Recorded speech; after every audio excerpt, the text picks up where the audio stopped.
Like a beacon on a hilltop, Pryor breezes furrow the black and gold. After two fantastic games decided by a total of 5 points on Tuesday in Tulsa, McAlester basketball is back in action tonight in Mays County, looking for 2 district wins and to keep up the momentum that they've built.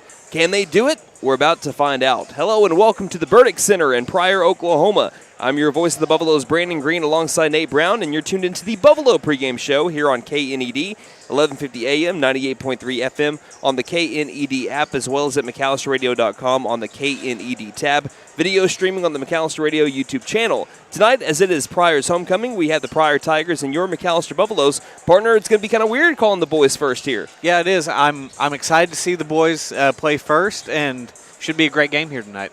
And also, I just mentioned both of our teams played some of their best basketball the entire season on Tuesday. What do you want to see more of from the Buffs tonight, coming off of a narrow 2-point loss to one of the top teams in the state? Well, we're going to get into it a little bit in the keys to the game, but I want to see McAllister take that momentum that they got, even in a loss against one of the best teams in 5A. I want to see them put it forward in this season, and I want to see them start putting away teams more than we've seen them here recently. Yeah, their largest win of the season, coincidentally, is a near 20-point win. It was a 19-point win over a top 10 team in 4A, Ada. Other than that, we haven't won a game by 20-plus points so far this season. Right. So, but we do know that they have the capability to do it. We'll see if the Buffaloes can do it tonight against the Pryor team that right now is at 1-5 and last in the 5A4 standings. We'll talk about that coming up. But they are a team that is capable of beating some teams that are capable of beating McAlester. We're going to talk about it. The Buffaloes are 8-5 on the year. And again, after taking a 13-3 lead in the first, Tulsa Memorial went on a 15-0 run, and then it was back and forth from there. They were there were 8 lead changes with the Buffaloes, falling by just 2 to one of the top teams in the state, 66-64. McAlester out-rebounded Tulsa Memorial 22-16 and 9-4 on the offensive glass, while also shooting 44% from 3 to Tulsa Memorial's 20%. However, despite McAllister's 51% from the field, Tulsa Memorial was a staggering 58% from the field, shooting 77% from inside the three-point line. Furthermore, they made 3 more free throws on 1 extra attempt and had 9 turnovers to McAllister's 15. Rodney Washington had 29 points on 53% shooting, 5 of 11 from downtown, 5 boards and a block. Davian Pouncil was his right-hand man in the game on Tuesday, 16 points on 7 of 9 shooting, 2-2 from the line, 5 rebounds, 2 steals. Let's look at the Pryor Tigers. Since they last played McAlester, right now they're 3-9 on the year. Since they last played McAlester on December 19th, that was a final score of 61-44. Let's break down that game just real quick. McAlester did everything better than Pryor except for being out-rebounded by 2. That was 5 offensive boards as well. And shooting 13% from 3 to Pryor's 15%. So neither team could really shoot from downtown. The biggest difference of the game was McAlester shot 48% from the field to Pryor's 30%. McAlester outscored Pryor 33-17 in the second half. McAlester had more points in the fourth quarter at 19 points than Pryor had the entire second half. Wow. Looking at some standouts in that game, you had Brandon Smith, the leading scorer, with a triple-double with steals. He had 15 points, 10 assists, 11 steals on 3 of 7 shooting for Brandon Smith, also 9 of 12 from the free throw line. Rodney Washington had 14 points on 43% shooting and 6 rebounds. Davian Pouncil, 12 points on 55% shooting. He was a rebound away from a double-double and also had 4 steals in that game. But going back to the Pryor Tigers, led by head coach Nathan Smith in his 3rd season, they were 2-3 since that loss on December 19th, the final game of the 2025 calendar year. One of their wins is a pretty impressive one. They beat the number 4 team in 5A4, Tahlequah, 56-55 in overtime. So this Pryor team, if you do not put them away, if you don't do what McAlester feels like they're supposed to do, being the 3 team right now, and pretty steadily the 3 team. There's a big drop-off right now between McAlester and Tahlequah in the standings 3 and 4. McAlester feels like they have the capability to put a team like Pryor away early, but if you don't do that, Pryor's going to stick with you, and Pryor has a chance to beat you at the end of this game. Again, they finished 6th in the Oologah tournament as well. Their win was 44-36 over 4A Hilldale, and they lost East Central 69-48. They gave up 60 or more points in 5 out of their first 7 games. In their last 5 games, they've only given up 60-plus once, and that was to one of the top teams in 5A, the East Central Cardinals. So this defense has found something. They're trying to lock things down going into the second half of the season. Right now, they have lowered their points per game that they're giving up from 65 to 59.2. Still kind of high, but that's also lower than what McAlester is giving up on the season, while they're averaging 46.6 points per game. They're relying on their defense to bolster them in games where they're trying to get wins. So, how are you doing? And now, Nate, as I say all that, I'm going to send things over to you for our players to watch and keys of the game. That's what I love being up in the stands for a little bit more, because we get to have some of our fans come by, and McAlester fans come talk to us, which we don't get to always have. Down on the court earlier, well before the broadcast even started, we heard some of the Pryor boys shouting up saying, "Hey, McAlester Radio." Yeah, what's up, guys? What's up, guys? So if y'all end up watching this again, hi. Yeah, thank you for the shout-out there. Let's look at some players to watch, Nate. All right. First up, again, got to be Rodney Washington. He had a great game against one of the best teams the Buffs will play all season long. He put up 29 points on 53% shooting from the field and 5 of 11 from three-point range. If he puts up a similar performance tonight against the Tigers, it could be a long night for Pryor. Next up, Davian Pouncil. He had one of his best games of the season, 16 points on 7 of 9 shooting from the field. When he, Rodney, and Brandon, along with my next player to watch, are all hitting from the field, there are very few teams in the state who can keep pace with them. And finally, someone I thought was going to get the start tonight, but is not according to the scorebook. My final player to watch is Caven Hill. At any given moment, Caven will be the tallest player on the court for either side. If he can dominate in the post, that just gives more space for the McAlester offense to work, and it forces Pryor to rely on their outside shot. Rolling right into our keys to the game. First up, force Pryor into mistakes. Back in December, McAlester forced 22 Pryor turnovers, with Brandon Smith, like you mentioned, recording 11 steals in that game. Make Pryor make those same mistakes here tonight, and you're already well on your way to a win in Pryor. Number 2, keep up the momentum from 3. Earlier this season, McAlester only shot 13% from 3 against Pryor, while they shot an incredible 44% from 3 against Memorial.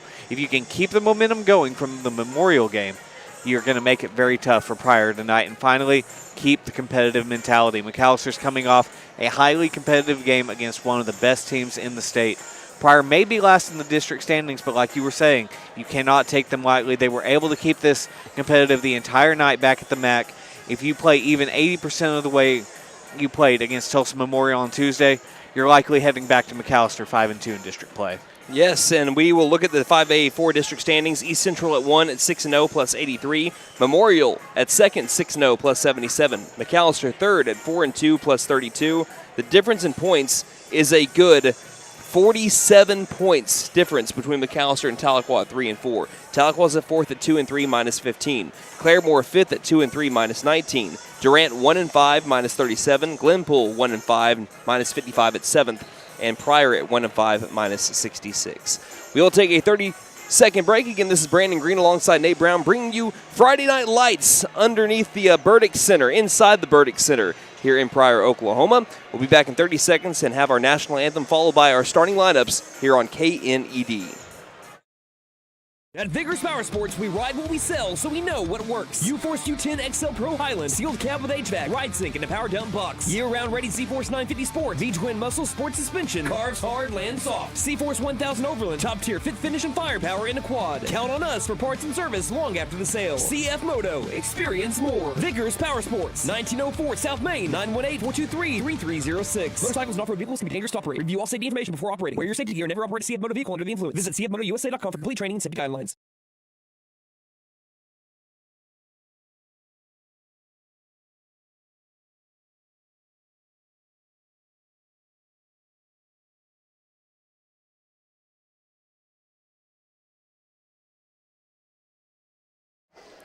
Welcome back to the Burdick Center. I'm Brandon Green alongside Nate Brown. We're about to have our national anthem any moment now. And let's send it down to our PA man. Special welcome to our guests this evening from McAlester. Activity programs are primarily for the student participants. The purpose of this basketball game is to provide positive learning experiences and opportunities for personal growth of our student athletes. This competition is being conducted according to the rules of the Oklahoma Secondary School Activities Association. Players, coaches, officials, and spectators can and are expected to assist in the promotion and achievement of good sportsmanship ideals by taking personal responsibility for keeping this contest at a high level of fair, clean, and wholesome competition. Good luck to both teams. At this time, if everyone would please stand. And representing Pryor High School with honoring America with the singing of our national anthem is All-District and All-State singer Nola Fisher. Oh, say, can you see by the dawn's early light what so proudly we hailed at the twilight's last gleaming, whose broad stripes and bright stars through the perilous fight o'er the ramparts we watched were so gallantly streaming, and the rocket's red glare, the bombs bursting in air, gave proof through the night that our flag was still there. Oh, say does that star-spangled banner yet wave o'er the land of the free and the home of the brave? That's a good one, man. Don't get one that's as good as that very often. Yeah, applause there. Great national anthem that we had sung tonight here in the Burdick Center in Pryor, Oklahoma.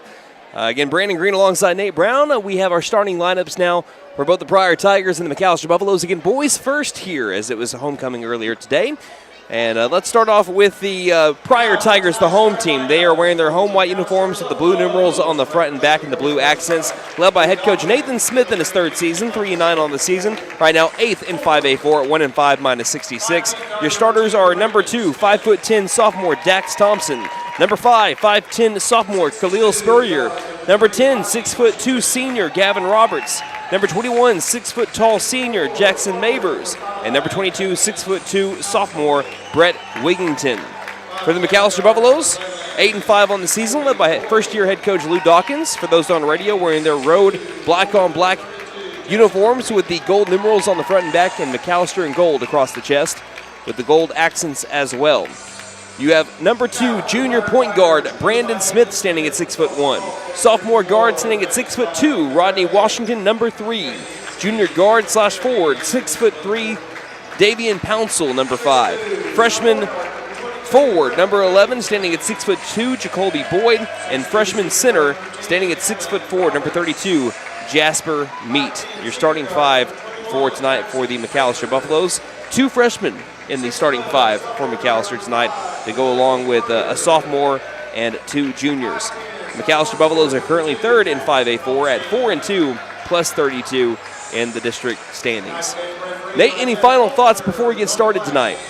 I'm just excited to see how this game's going to go. Like we said, they're coming off a great performance against Memorial, even though they didn't come away with the win there. That's definitely something you can take some positive momentum going into this game. And this should be a game where McAlester is able to take care of business. Again, we mentioned it in the pregame show. Pryor's a team that if you let them stick around, they are going to take you down to the bitter end. They are good enough to be able to beat a team if you take them lightly. We're about to have tip-off brought to you by T&W Tire McAlester. Say hi to Gail and Doug. See their technicians for brakes, suspensions, and alignments, along with 24-hour road service. They carry Goodyear, Michelin, and other brands to fit your budget. 918-426-6571. It's Pouncil inside the circle, opposite of Dax Thompson. Pouncil has about the 5-inch height advantage. Ball's in the air. Tip is won by McAlester, and it's basketball time here in the Heartland inside the Burdick Center in Pryor Creek, Oklahoma, Mays County. Far sideline, Rodney Washington, kind of left alone here, opposite of Thompson. Passes to the near corner. Pouncil attacks baseline. Triple team. Goes past him anyway and can't score as it bounces right out. McAlester 0 for 1 to start off this one. Good attack by Pouncil, just could not finish. It looked like there was an opposite magnet there on that ball and the rim. 25 seconds, still getting across that court line. They can't do so, and 10 seconds is up on the Tigers. That was a quick 10 seconds, but McAlester will not complain at all. Turnover early here on the Pryor Tigers, and it gives the ball back to the Buffaloes. Well, and early on, right after that rebound, the Pryor Tiger was retreating instead of going toward the half-court line. Washington near sideline. Washington jab stepping left, passing right arc over to Pouncil, into the corner to Smith. Smith again had that triple-double against Pryor back in McAlester on December the 19th. Said that was his favorite game he's ever played in. Wow. Far sideline, at least in the high school level here so far. Between the rings, Washington backpedals it on up, looking for our first points. Washington off a screen by Meat, straight away three, short. Offensive rebound. Smith looks inside, wide open. Jasper Meat scores off the right block, but a great feed from Brandon Smith, and McAlester leads early 2-zip. On the inbound, McAlester wants to press. Pryor trying to beat that press, can't do so. Pouncil with the steal. Pouncil, no look pass to Jacoby Boyd, and McAllister's rolling early. 4-0, 6:43 left in the first. In the corner, double team, bounce pass, baseline. They get it to the far sideline, trying to still get it across the half-court line. They have yet to do so, and now they do across the Spurrier. Spurrier to the right wing. Thompson on the drive, runs over Meat, no call either way, and a two that is made by Dax Thompson to cut the deficit in half, 4-2, 6:22 left in the first quarter. Bounce pass to Meat, back outside, near corner. Washington pulls in and out. Offensive rebound as Pouncil was going back up, and he was fouled on the way up. Grabbed on the wrist. Should be free throws here for Davian Pouncil. This trip to the charity stripe brought to you by Big V Feed Center. For your animals' needs plus winter feed booking prices, call 918-426-1951. Fouls on number 22, Brett Wigington. They're not calling it on the shot. They said he was grabbed on the wrist on the way up, but they do not call it on the shot. Inbound far corner. We said Brett Wigington, that is the first foul of the game on either team. Boyd bounce passes down low. Pouncil tries to feed it back outside and traveled on the left block. And they'll give the ball back to the Tigers with a 4-2 deficit for Pryor. 6:05 left in the first. Inbound corner. Again, in trouble in the corners. Thompson throws it to Boyd after the tip by Pouncil. Boyd scores. Boyd's got 4 early on. Far sideline, cross-court pass near side, caught by Thompson in stride. As he crosses the half-court line, he's double-teamed. Trying to rip it away is Pouncil. Pouncil all over him. Timeout called by Coach Smith, as they want to talk about this McAlester press defense that's causing them some trouble. 6-2, McAlester leads, 5:48 left in the first quarter on KNED. Hey guys, it's Sam from Sam Wampler's Freedom Ford in McAlester and Eufaula. With 2 locations to choose from, we have close to 200 vehicles on the ground and coming in. And with vehicles starting at $29.95, we have something for everyone. And if you need parts or service, we are loading up at both locations to serve you better. Plus, with our mobile service van and our pickup and delivery, we can help you with sales and service no matter where you are. So come see us at Sam Wampler's Freedom Ford in McAlester and Eufaula, and let us make it happen for you. So far early, Nate, Pryor having a little bit of trouble with the press. I believe 3 turnovers here in the first. Exactly right. That is 3 turnovers, 2 steals, 1 unforced turnover. That's a 10-second call. Timeout, Mason Wiggins. That should be a backcourt violation. I guess they said they didn't have full control before then. Wiggins did check in. A fight for the rebound. It's Meat coming up with it as he was surrounded by 2 different Tigers. 6-2, McAlester leads by 4. Passing it near corner to Pouncil was Washington. Pouncil bounce passes it into the front court to Brandon Smith. Smith yet to start his dribble. Now does so. Opposite to Spurrier, passing left front court to Washington. Washington sizing up his defender. Between the legs dribble. Stops left wing and reevaluates. Near corner to Smith. Smith, Washington down the low post. Smith finds Washington. Washington double team now. A hook pass, right elbow 2 by Pouncil is no good. Jacoby Boyd had his hands on it, but couldn't secure it, and it goes flying out of bounds, last touched by the right hand of Boyd. Again, it's easier for us to see it down there. Brandon Smith had Washington on that backside, but again, when you have that clutter right there, sometimes it can be hard to see from that opposite area. Inbound Spurrier, back to Thompson. Bounce pass along the near sideline, grabbed by Stevens. Stevens across to Spurrier, and they beat the press. Left wing 3 in the air is strong. Pouncil pushed the back of a Tiger as he went after a rebound, and that'll lead to an inbound along the baseline here for the Tigers. First foul on McAlester goes to Davian Pouncil. So Mason Wiggins, the 6-foot-tall freshman, will inbound right at the glass. Wiggins looks, jump inbounds, back over to Wiggins inside the paint. 10-foot jumper is good. And Pryor trails by 2, 6-4, as we've kind of gone back and forth here in the first quarter.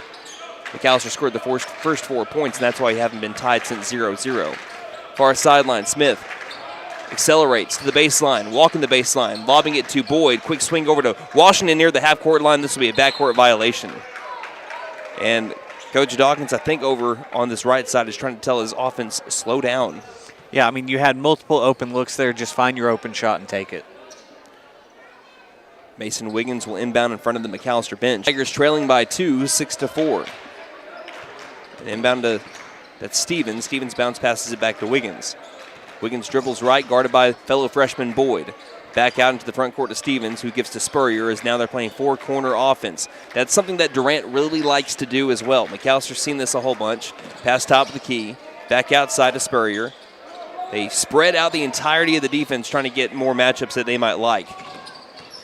As Smith guarding up against Stevens, gets past him to the low post, and a tie game now is a nice move by sophomore Jet Stevens. Ties us up 6-6. Pryor 3 for 5 from the field early on. And they only shot 30% from the field, as we have a low post 2 made by Jasper Meat to make it 8-6. Who would have thought the two freshmen are responsible for our 8 points. 4 by Meat and 4 by Rodney Washington hits this one out of thin air and scores right down the low post. That's our first made 2 by someone not a freshman. 10-6 our score. Again, 4 by Meat, 4 by Boyd. Right wing McAlester leading now by 4 points. Right wing 3 won't bank in. Meat flies high for the rebound, and now McAlester has numbers. Out over to Boyd. Boyd driving low post 2, and he got it in 1. Jacoby Boyd. He shoots, he scores right this way, Mr. Boyd, to the charity stripe. And Brandon, he has just tied his career high. He's got 6 points, has a chance to break his career high right here with the free throw. Brought to you by Big V Feed Center, 918-426-1951. This free throw for real this time. Boyd 5 of 8 from the line on the year. Make him 5 for 9 as I put back. Rodney Washington strong in the low post with the offensive board and put back. Makes it 14-6, and McAlester quickly now up by 8 after a 6-6 game was just had about a minute ago. As we have a jump ball now as Rodney came down with the rebound, but taking it away with Spurrier. So it's an 8-0 run for McAlester over the span of about 70 seconds. I can live with that. I would like to see more of it. Mason Wiggins will inbound. Baseline, trying to get past the outstretched arms of Boyd. Lobs it mid-range. Backing up Smith, low post 2 is good. That made by Jet Stevens, 14-8. That breaks the 8-0 McAlester run. 6-point McAlester lead, 3 minutes left. Far corner contested 3. Rodney was fouled. He'll go to the free throw line to match his number on the amount of free throw attempts he's going to be taking. Foul's going to be on number 20, Mason Wiggins. That is his first team third of the first quarter. Rodney, a 67% free throw shooter. McAlester against Pryor was 57% from the line. They were 62% from the line on Tuesday against Memorial. His first one is in the air and good.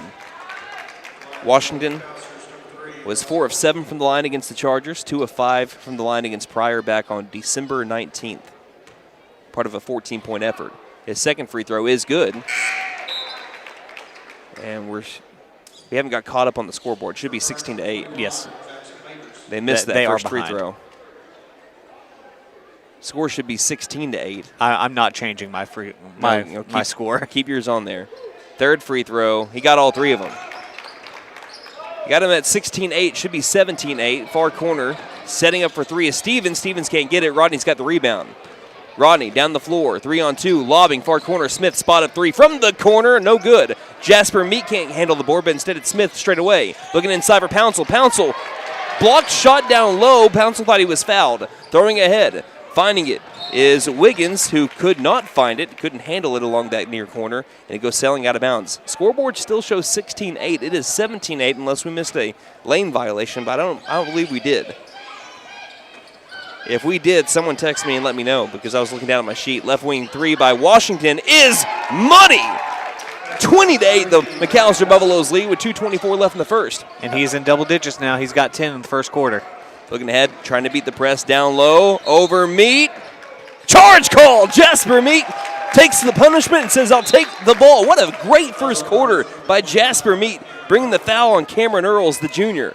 And you can see why Coach Dawkins is starting to give him more and more starts against even a team like Tulsa Memorial, Brandon. You have to put a lot of faith in your players to start a freshman against Tulsa Memorial. Yeah. 20-8, that is the actual score. We're down a point right now from the scoreboard. Baseline, Boyd, loosely double team, dribbles it out to the front court and lobs to Washington. Washington, just like Meade, who's had a great first quarter, already into double digits, as Nate just mentioned, gives it to Smith, who takes it onto the Pryor logo. Again, left at the half-court line for those on radio. Bounce pass nearly tipped into the arms of Mason Wiggins. It'll stay with the Buffs. A side inbound here from the far sideline, but Boyd will do the honors. Boyd looks, finds Washington, spot up far corner three, no good, short. And Jacoby Boyd flying in for the rebound, finds Meat down low. Meat on the way up. Was he fouled, or do we have a tie ball? Looks like it's going to stay. It'll be a tie ball. They did fix the score. Yes. So it's a tie ball. So it'll stay as an offensive board for Meat. Smith inbounds, finds Rodney. Rodney right wing, around a defender, out to the near corner, bounce pass to Boyd. Boyd, turnaround jumper, won't go. Meat fighting for the rebound. Meat's got another one. Meat down low. One dribble back outside far corner. Smith tries to get past his defender in a 12-point McAlester lead. 90 seconds left in the first. Washington, great feed down low for Jacoby Boyd, who cannot finish off that left block. I think you jinxed him with a career high talk. I guess I did. 1:20 left in the first. Far corner, pulling up, 12-foot jumper, money. Made by Cameron Earls, and it's 20-10. McAlester quickly going low post. Euro step, Davian Pouncil made it look easy. In traffic, 22-10. McAlester answers that two right back with one of their own. And a steal by Pouncil right away. Pouncil low post muscling his way to the 8-foot range and scores. Pouncil's got 4. 24-10, 4 quick points there. 52 seconds left in the first. Double teamed and a timeout called by Coach Smith. His second one of the first quarter. McAlester rolling here in Mays County. 24-10 the score. 51 seconds left in the first on KNED. Ever notice how one thermostat can spark a full family debate? Dad cranks it down, Mom turns it up, and the kids, well, they just want it perfect for video games. That's when your HVAC system says, I'm done. And that's when we step in. To keep everyone comfortable and prevent the family from turning on each other. Because let's be honest, the dog shouldn't have to choose sides. Don't despair. Call Freeze and Flare Heat and Air. We're licensed, bonded, and insured. Mechanical license number 0014445. I gotta say, Nate, with 51 seconds left in the first quarter and a 24-10 game, McAlester leading by 14. This is exactly what you wanted to see from the Buffaloes off the heels of that Tuesday game. Oh, 100%. You're seeing the defense that they brought in that Tulsa Memorial game is carried over to today, and so is the shooting. We have some substitutions that we'll talk about in a moment, but here's the inbound as Spurrier takes it across for the Tigers, and he traveled along the near sideline. Another turnover for Pryor. Again, they ended up having... how many was it? They had 23 turnovers for the Tigers back in their game on the 19th, and they're not off to a hot start here. But Patton has checked in, so has Moscato and Facio. Smith and Washington stay on the floor. There have been 8 first-quarter turnovers for Pryor. In the corner, double team is Facio, throws it into the front court to Rodney. Rodney dribbles it right. Sizing up his man, tries to get past him. Good defense, cross-court pass near corner to Smith. Smith inside to Facio. Facio triple-teamed inside the paint. Couldn't handle the ball, and it's ripped away with 24 seconds left, and a steal by the Tigers. Far sideline. Stevens still in the backcourt. He's able to give it to Mavers. Now they pass it across. Finds Spurrier. Spurrier couldn't handle it, but gathers it back on the logo. Bounce pass is kicked by Rodney with 10 seconds left in the first. A far sideline inbound with Stevens opposite of Brandon Smith. He quickly gets into the backcourt to Mavers. 8 seconds, 7 seconds, 6, 5. Passes high post. Spurrier inside. Great look and a shot at the buzzer on an excellent feed from Spurrier to Cameron Earls to cut the deficit in half. It's now 24-12, but McAlester 24 first quarter points. That'll do. You're listening to McAlester Basketball on KNED.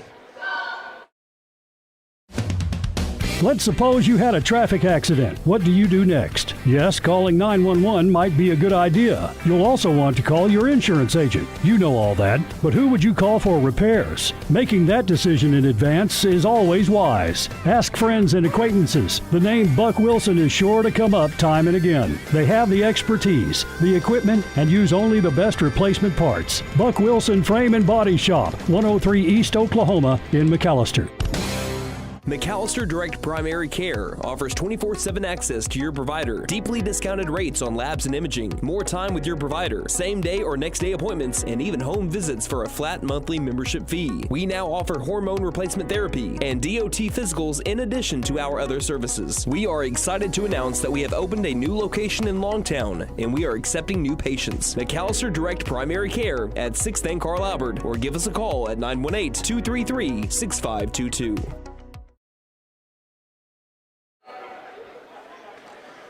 More of what we saw in the first quarter, please. 24-12, the McAlester Buffaloes lead. 8 minutes on the clock to begin the second, and we begin the second with a inbound to the backcourt to Jet Stevens. Pryor with the basketball. Brandon Smith guarding Stevens. They pass to Spurrier, who passes across the timeline. Far corner, driving on Facio. Spin move. Earls got the roll. 24-14. 4 quick points by Cameron Earl. Near corner, driving in. Past the man. 2 is up, and a charge called as Rodney tried going around Cameron Earls, who right now seems to be doing everything right for the Tigers in the past 45 seconds of gameplay. Draws the charge. That's the first foul on Rodney, and the first foul of the second quarter here on the Buffaloes. On the floor for McAlester is Patton, Washington, Moscato, Smith, and Facio. Inbound. Patton guarding both ball handlers. Spurrier bounce passes it near corner to Earls. Earls looks around. Ball opposite far sideline. 30 seconds into the second, they break the press. Into the corner. Spot up 3 from the corner is no good. Washington fighting for the rebound. He'll get it. Washington triple teamed, and he was fouled trying to get out of traffic. I heard some groans from the Pryor side thinking that should not have been a foul. It was. Foul's going to be on Earls. Pryor is 0 of 5 to start the game from 3. They weren't very good from 3 against McAlester on the 19th either, just 15%. But granted, that was 2% better than McAlester. The Buffaloes were 13% from 3 and still won that game by 17. Not great. Bounce pass far corner, Moscato. Moscato tries throwing it to Smith and does so. Smith looks back door for Patton. Patton low post. Jump stopping, double teamed. Got the roll. Case Patton, nice shot. His first 2 of the night. McAlester leads by 12 again, 26-14. Double teamed on the inbound. Back to the baseline, back to Spurrier. Spurrier across to Earls. Earls grabs it in stride in the near corner. Pulls up. 12-foot jumper won't go. Smith fighting for the rebound and this is going to be a foul on Brandon. I think he grabbed the arm of Spurrier and pulled him across. Coach Colbert is irate, thinking that should not be on Smith. But again, from the naked eye, it looks like from our angle, just what it looks like and how officials are going to call it. Don't blame them whatsoever. The way that they're moving like that, it looks like Brandon's grabbing the wrist. Yeah. Even if he didn't, that's what it looks like, and that's what you have to go off of. First foul on Brandon. Second team foul on McAlester at the second quarter. Inbound straight away to Stevens. Stevens inside it. Dribbles off of a Tiger who finally grabs it by the front court, but he's in trouble. Double team. Throws it by the half-court line. Now McAlester doesn't have the numbers as they overshot, but Brandon Smith doesn't care about numbers. Throws it head over to Patton. Patton far corner. Looking back door for Moscato. Reverse layup. Won't bounce in. The only numbers that Brandon Smith cares about is the number on the scoreboard and winning. What a steal that he had. Top of the key, though, throwing it outside. Stopping high post, now mid-range, getting past Facio. 2-pointer, got it and one. Brett Wigington showing off the moves. And it's now 26-16, and the Tigers have a chance to bring it back to a single-digit deficit. And it'll be Boyd coming in for Patton. And it looks like Pouncil will be checking in as well for Facio. Yes. So Brett Wigington, chance to make this a 9-point game. McAlester led by as many as 12, I think is their largest lead. I think so.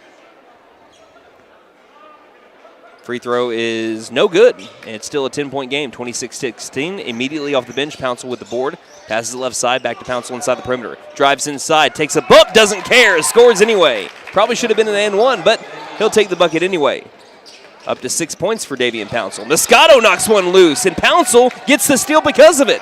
Finds his way to Moscato near corner, inside to Boyd. Boyd contested 2 for a career high, won't go, and it's rebounded by the Tigers. trying to get the numbers. Across to Stevens. Stevens looking back door, nothing's there. Throws it back far sideline. Pouncil diving for the ball, can't get it. Back to the Tigers. Outside, right wing. Three-pointer looks good, too short. Offensive board by Spurrier. Guarded by Moscato, and he was hit on the wrist. As Moscato got caught with his hand in the cookie jar, that's McAllister's 4th foul of the second quarter. First on Moscato. With 5:40 left in the first half, McAllister with no more fouls to give. 28-16. Boyd guarding the inbounder. It's tipped loose. Brandon Smith with the steal. Quick shovel pass to Boyd. Wide open layup is good. There's your career high, Jacoby Boyd. In his young career, the freshman's got 8. 30-16. Across the half-court line. Bounce pass to Spurrier. Spurrier against Rodney. Gets past Rodney with a jump stop and scores. Rodney set up for the charge. Great move by Spurrier to get past him. 30-18. McAllister again leading by 12. Boyd into the corner. Moscato open three. Buries it. Ty Moscato. Over the last few games, he's been on fire from downtown. Another made three. Paint it gold. If he's hitting, it is going to be a long night for anyone that McAllister plays. Brandon Smith picks up his 2nd foul, but more importantly, as of this moment, that's McAllister's 5th team foul. So free throws for the rest of the 5 minutes and 13 seconds of the second quarter for the Tigers for every subsequent McAllister foul. And this will just be the 2nd and 3rd free throw attempts for Pryor. Khalil Spurrier, the free throw shooter, he hits the first one. And getting his first varsity minutes, if I'm not mistaken, that's number 12, Kyle Moss, onto the McAllister floor. After the injury that he sustained in the football season, great to see Moss out on the court. Yes, I'm just going to remember he is not 25. No, he was listed on the roster as 25, but wearing number 12. Going the opposite side, Euro step, Pouncil, got it in one. We were waiting on the possible charge. We know that we've seen a couple of charges so far, but it's Pouncil that does get the bucket and the foul.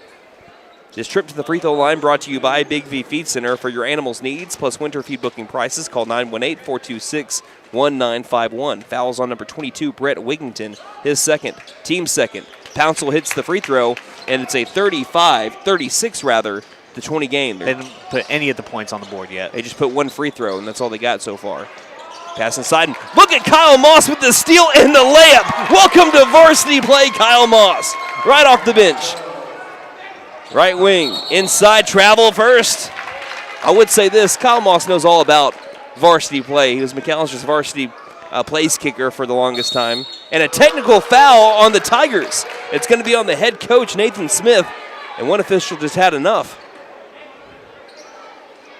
So free throws coming up here for the Buffaloes and the ball. It should be a 38-20 game. Rodney will be the one doing the free throws. 4:54 left in the half. Rodney takes a deep breath, bends the knees, ball's in the air, makes the first one. I got to say, it just feels like McAllister, since that Broken Bow game, has hit another gear. And it is very impressive to see. 2nd free throw good as well by McAllister, and they'll get the ball. They double up the score of the Tigers, 40-20. It's like that win, because they had the struggles against Broken Bow as well at times, uncharacteristic struggles. It seems like after that game, McAllister has just been a different team than they were in December. And even then in December, they were winning games. Right. Near corner, Moscato for 3. Can he hit another one? No, that one's off. Ball's in the air, being grabbed was Pouncil, still got the rebound. Pouncil inside, left-handed layup won't go. Out in the corner, Moscato's got the offensive board. Moscato weaving through traffic, bounce pass back to Pouncil. 3rd time's the charm, no.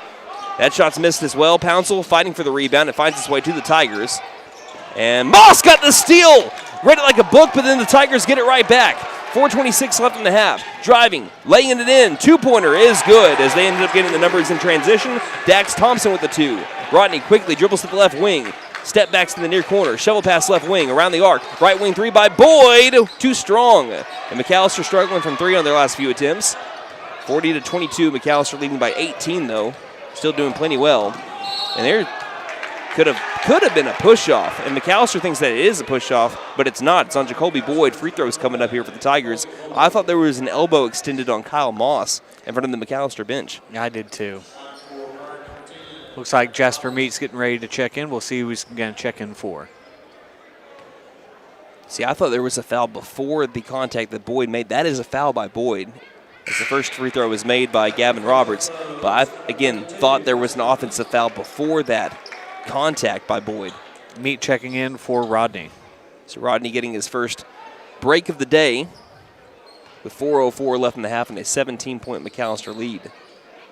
Second free throw is back iron. Boyd flies high for the rebound, and here comes the offense. Kyle Moss ahead to Pouncil, left wing. Pouncil tries giving it back to Moss. Moss was cutting, and it went to the backcourt. Stolen, in stride, two-pointer, wild, no good. Put back is no good either, as Boyd's got the rebound, throws ahead for Moscato, and now McAlester 2-on-2 the other way. Moscato runs into a man charge. Ball back to the Tigers. Get the second personal on Ty Moscato. And since it's an offensive foul, no free throws for Pryor. McAlester wants to press. It's been working for him thus far. Mabers inbounds. Bounce pass as far as sideline. Still doesn't get it across the timeline. Now does. Near corner. That's a travel. Getting into the low post. 2-pointers up and too strong. As this one will go out of bounds. Last touch by the shooter. Am I wrong? I thought he did a little bit of a shuffle before he started his drive baseline. I believe he did, but I also believe there's a saying for that type of situation. I'm just making sure that I'm not crazy. No, you're not. You're not crazy about that, I'll say that. I'm crazy about a lot of things. Right wing, Pouncil looks inside. Pass to Moscato, quick swing to Moss near corner. Moss penetrates, back pass. Top of the key three by Moscato, back irons it. And it's a rebound by the Tigers as McAllister's gone on a little bit of an offensive drought as Moss pokes the ball loose. Hey, if Kyle Moss continues to show defensively what he's showing so far in this quarter in his first varsity basketball action, McAlester just added another piece of a defensive arsenal. Because he has a nose for the basketball so far tonight. And we talked about the depth Memorial had on Tuesday. McAllister's starting to get there, Brandon. Experience. That's what it takes, experience and getting healthy a little. Near corner, passing right wing to Spurrier, guarded by Boyd. 3:03 left in the half. Spurrier feeds it across the front court. Left side. Looking back, door to near corner, deep in the corner. Grabbing it's Thompson. Thompson feeding to Wigginton. Or rather, Wiggins stolen by Kyle Moss again. Moss dribbling it out, waiting for his offense near corner. Picks up his dribble. Moscato's open cross court, and instead finds Meat high post back outside. Here's Moscato, takes his time, can't hit the three. That one was wildly off the top of the backboard. Grabbed by Spurrier. Spurrier jumped over by Moss. That could have been a foul. Looking inside, finding Cameron Earls. His shot is missed. Gets his own rebound, can't put that one back up, and Jasper Meat's got the board. Great post defense. Jasper Meat all on the grill of Cameron Earls like charcoal. Near corner. Driving in, Pouncil back outside. Moscato, right wing three, paying it gold. Just give him a little bit of time. Ty Moscato's going to knock it down. 43-23, McAlester up by 20 again. And he just broke his career high. He now has 6 points. Spurrier hit the hardwood. Another foul by McAlester. If this is on Moscato, it's going to be his third, but it's not. It's on Boyd. That's Boyd's second, and more free throws here for the Tigers. This one going to Khalil Spurrier. If the Buffaloes can ride out the rest of this half without having to play Brandon and Rodney, and you can still lead by around 15-20, that's a win here in the second quarter. That's a fantastic first half. Spurrier's first free throw is made. Patton checks back in because not only are you getting experience for a lot of these young guys, but you're also keeping your guys out of foul trouble and letting them get fresh legs for the third quarter, especially after having a lot of our players on Tuesday having to play the entire game like Rodney. Second free throw by Spurrier is good. Before a big week next week, we have 4 games next week, one on Tuesday against Tahlequah and then the Fort Gibson tournament. McAlester has a chance, if they get to the championship with Fort Gibson, to get revenge on them in the championship game. I'd love to see it. Inside, Meat, double team, bounce pass back outside near corner to Pouncil. He navigates around the perimeter and finds his way to Moscato. 43-25, near corner, Pouncil driving, finds his positioning, and he's hacked down on the left block. 2 free throws coming up here for Davian Pouncil. Team foul number 4 on the Tigers, and foul number 3 on Brett Wigginton. So he's probably going to have to sit for the remainder of this second quarter. And correct me if I'm wrong, Nate, but it wasn't Wigginton the one that he impressed me a lot as Pouncil makes the first free throw. He impressed me a lot if he's the guy I'm thinking of back in McAlester. That guy had a smooth shot, especially from around mid-range area. I believe he was the person. Second free throw is missed. Mate fighting for the rebound, but instead it's Tigers coming up with it, double teamed in the corner. They do get it away, finding Spurrier. Spurrier, quick pass across to Earls. Earls to the far corner, deep in the corner, having to get it along the baseline, but getting it are the Tigers. Now Spurrier pulling up, left elbow jumper is good. What a shot. Khalil Spurrier having himself a pretty good game so far. He's got 10 points now. 8 points. 44-27, McAlester leading by 17 again. As here's a pass inside, rejected, as Pouncil gets it back by the front court. Pouncil, that's a weird pass. It found its way to Spurrier. Just looked like it left the hand awkwardly there at Pouncil. 1:14 left in the half, straight away. And Mavers will take it into the corner of the front court, kind of kill some time here and set up their offense, that four-corner offense that we're seeing again. 60 seconds left in the half. Back to Mavers. Trying to catch McAlester out of positioning, but they're also killing a lot of time here in a game where they're down by 17. Again, the Tigers average 46.6 points per game, so they're really not built to score quickly and get back in games like that. But again, you have an entire second half. Right wing, 40 seconds left in the half. Left wing, Mavers. Back straight away. Three-pointer comes open for Roberts, and he can't get it. High bounce off the back iron. It's Meat with the rebound ahead to Boyd. 30 seconds left in the half. Boyd to the near corner to Pouncil. Pouncil right past a man, and his shot is blocked out of bounds. And stepping out of bounds as he tried to retrieve the rebound was Gavin Roberts. McAlester will have 25.5 seconds left in the half. And coming in, A.J. Pofabiddy. Coming in for Pouncil. So Pofabiddy getting his first minutes of the season, varsity-wise. Inbounding, Meat, mid-range, too strong off the glass, flying high. Hey, look at that, Pofabiddy right off the bench getting the rebound. Inside, Meat for two. He's hit hard, no whistle. 15 seconds, rebound by the Tigers. Throwing ahead, now in transition. Down inside, two-pointer, wild two-pointer. Great defense transition by Pofabiddy, but they still get the offensive board and the putback to make it 44-29. 4 seconds, 3 seconds. Patton, left wing three at the buzzer, high off the glass. No good, and that's the end of the first half. And what a great first half it was for the Buffaloes. 44-29 is the score. We'll look at some halftime stats when we return. You're listening to McAlester Basketball on KNED. New year means new resolutions and the perfect time to trade in and trade up at Benton Nissan of McAlester. Why settle for last year's ride when you can drive something with more tech, more comfort, and more style? Turn your trade-in into an upgrade you'll love because your resolutions deserve the best ride.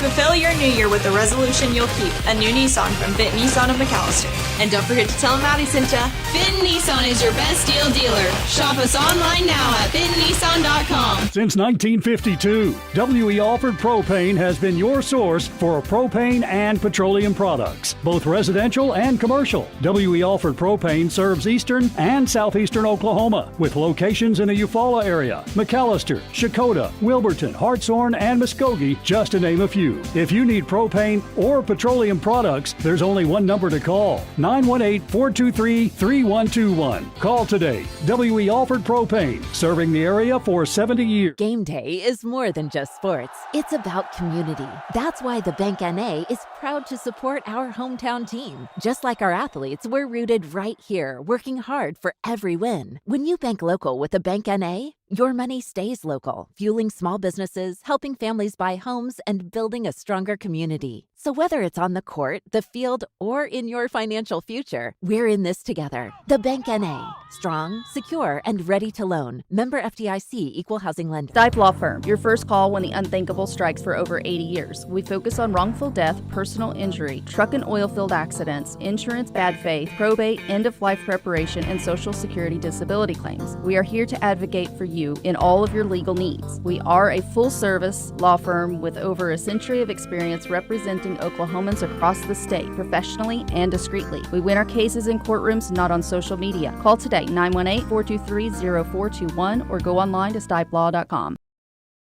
At Vigorous Power Sports, we ride what we sell, so we know what works. U-Force U10 XL Pro Highland, sealed cab with HVAC, ride sync, and a power dump box. Year-round ready C-Force 950 Sport, V-Twin muscle sport suspension, carves hard, lands soft. C-Force 1000 Overland, top-tier fit finish and firepower in a quad. Count on us for parts and service long after the sale. CF Moto, experience more. Vigorous Power Sports, 1904 South Main, 918-423-3306. Motorcycles and off-road vehicles can be dangerous to operate. Review all safety information before operating. Wear your safety gear and never operate a CF Moto vehicle under the influence. Visit cfmotousa.com for complete training and safety guidelines.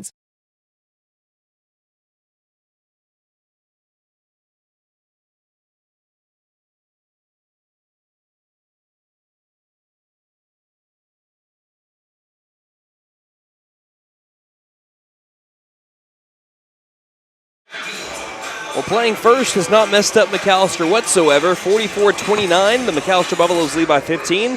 And really, most of everybody's gotten to play in the first half of the Buffaloes. Some guys getting the first minutes of the season. Let's look at our first half stats as the Buffaloes lead again 44-29, brought to you by First Realty. 602 South 2nd Street, McAlester. Call 918-423-3122 or visit first-realty.net.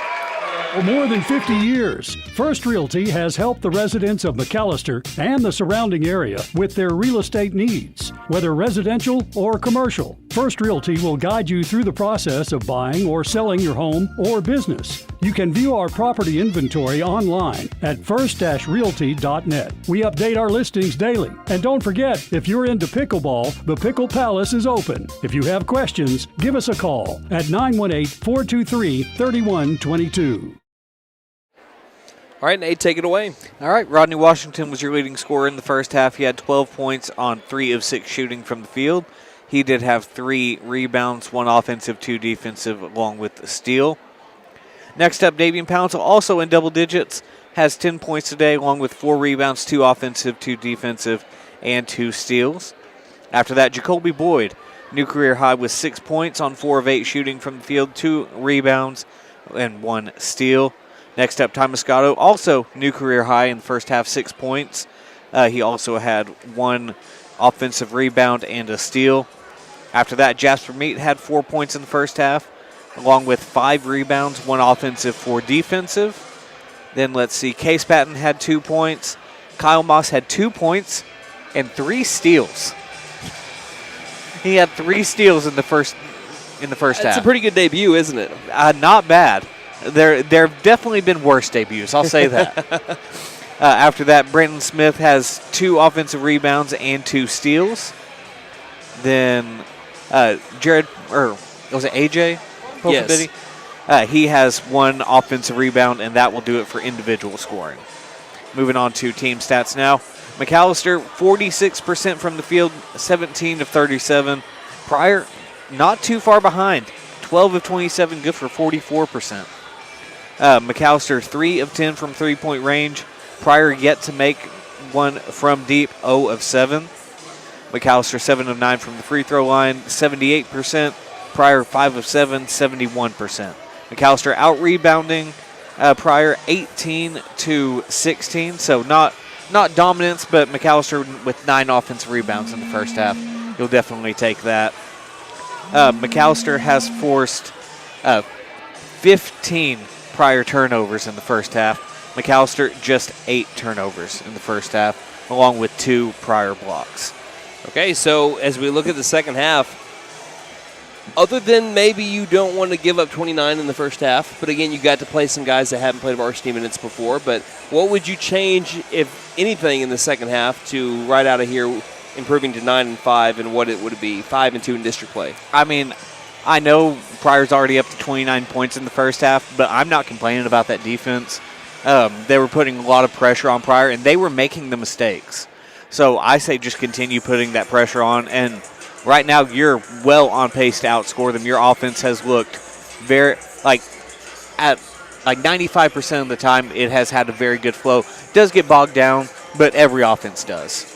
So what I'm excited about here for the Buffaloes, and we mentioned it during the game a little bit, but now we can kind of talk about it a little bit more. Yeah. It's just the groove that they've gotten in since playing Broken Bow. Right. Now, I understand that Pryor is struggling in district play. They're 1-5 on the season in district play, but they were able to beat a good Tahlequah team, a top half 5A4 team, and Tahlequah beat them in overtime, 56-55. And McAlester, I think they were down by 2 at halftime to Pryor back on December 19th. Look at how much a month has done. Yeah. So I think that the Buffaloes have had a lot of momentum that you don't want to erase. So I say for the second half, my only key to the second half, as you kind of mentioned, keep it up. Yeah. Don't lose momentum in a second half by playing below your standards. Keep your standards high no matter who comes into the game. Hopefully you can get this to a certain range where you can play some more guys that can continue to get minutes, because again, Jacoby Boyd's gotten better with more minutes, and he was good to start off the year. Yeah. Jasper Meat is making strides. Kyle Moscato, I'm mixing Kyle Moss and Ty Moscato. Ty Moscato is finding his groove. Kyle Moss, a debut with 3 steals. I would like to see them get more minutes. Yeah. But you got to get yourself into a points differential to find yourself to get them more minutes so that you can get your 15 and get out of here. But right now, get the win. 15 points is still enough time, or still enough of a distance for Pryor if they have a really good second half to come back and beat you. Don't think this game is over just because you had a really good first half. Finish strong, and let's get to the girls' game because it's odd that we have a boys' game first. Yeah, I think, like you were saying, my biggest key to the second half, get your 15 and get out of here injury-free.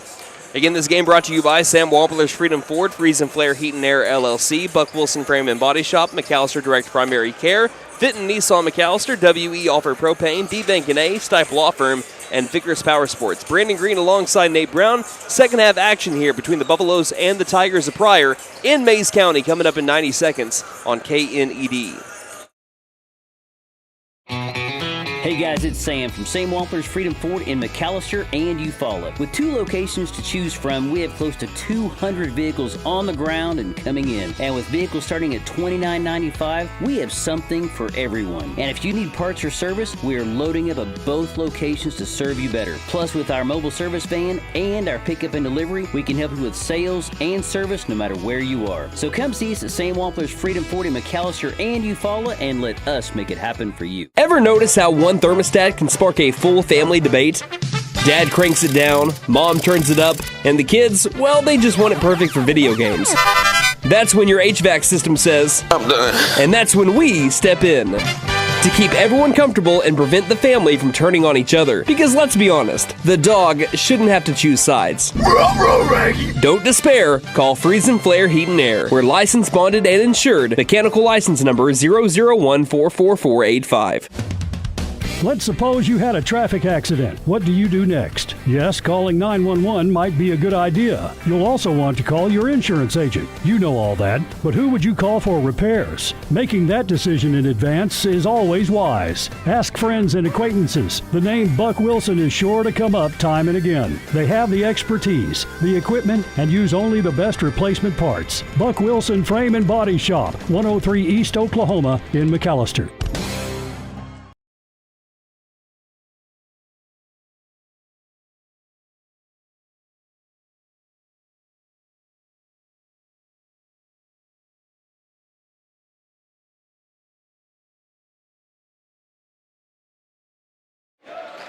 You're joining us as we begin the third quarter here in this district match between the Pryor Tigers and your McAlester Buffaloes. We're switching sides now, which means the Tigers on the left side of the half-court line. Left wing threes in the air and missed. They're now 0 of 8 from 3, but the putback is good by Cameron Earls, I believe, off the right block, and it's a 44-31 game. They brought it back to a 13-point game after McAlester led by 20 points. Inside, Washington being pushed from behind, runs into Jacoby Boyd. But that'll be a foul here on the Tigers to get started off with the third quarter. 7:35 left in the third. And by the way, I want to give a quick apology. He wasn't on our original varsity roster, so we didn't get his first name right during our halftime stats. Here's a right wing three by Rodney. That's no good. And a rebound by Mead as he hit the deck and traveled around the high post area. So that'll get the ball over to the Tigers. But JP Pofabidi. Yeah, our bad on that. I don't know why we said AJ. Well, I think that's what the score table announced, and that's what I had to run with. What we went off of right there. Tigers down by 13 to the Buffaloes. Kind of on a 7-0 run, I believe. Here's a far corner three that's up and missed as well. They're now 0 of 9 from downtown as Meek's got another rebound. Ahead to Smith, near corner. Smith getting to the low post. Smith right around a defender and scoring. Brandon Smith lightning fast. His first 2 points of the contest, 46-31. Buffaloes back up by 15, double teaming with the press. They beat the press, now have some numbers, 3-on-2. Pulling up, right elbow, 2 is back ironed. Flying high, Pouncil's got the rebound. McAlester moving the other way, 2-on-2 defensively. Or in transition, going high in a block or a foul, tie ball. They'll stay with McAlester here. I'll take that. And a baseline inbound coming up here for Pouncil. Right of the glass with Meat, Smith, Washington, and Boyd on the floor. There's the whistle, and Pouncil will look for the open man. He finds Rodney, angle right with 12 points, just inside the three-point line. Jumper is too strong, and a rebound by the Tigers. They'll throw it across the baseline and take it across with a jump pass, far side, into the corner. Driving, low post, around Meat, can't score. Washington's got the rebound.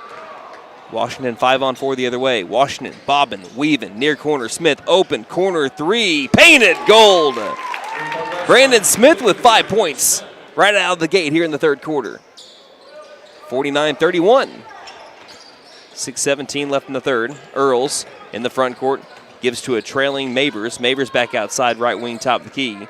Driving, stopping, floater from the left elbow is missed. Washington with another board. As he clears it, throws ahead to Smith. Smith inside to Pouncil. Pouncil driving, easy, taking it easy, like an Eagles song. 51-31, timeout call Pryor. McAlester is rolling. 51-31, 5:56 left in the third here on KNED. McAlester Direct Primary Care offers 24/7 access to your provider, deeply discounted rates on labs and imaging, more time with your provider, same day or next day appointments, and even home visits for a flat monthly membership fee. We now offer hormone replacement therapy and DOT physicals in addition to our other services. We are excited to announce that we have opened a new location in Longtown, and we are accepting new patients. McAlester Direct Primary Care at 6th and Carl Albert, or give us a call at 918-233-6522. New year means new resolutions and the perfect time to trade in and trade up at Benton Nissan of McAlester. Why settle for last year's ride when you can drive something with more tech, more comfort, and more style? Turn your trade-in into an upgrade you'll love because your resolutions deserve the best ride. Fulfill your new year with a resolution you'll keep, a new Nissan from Benton Nissan of McAlester. And don't forget to tell them Maddie sent ya. Benton Nissan is your best deal dealer. Shop us online now at bentonnissan.com.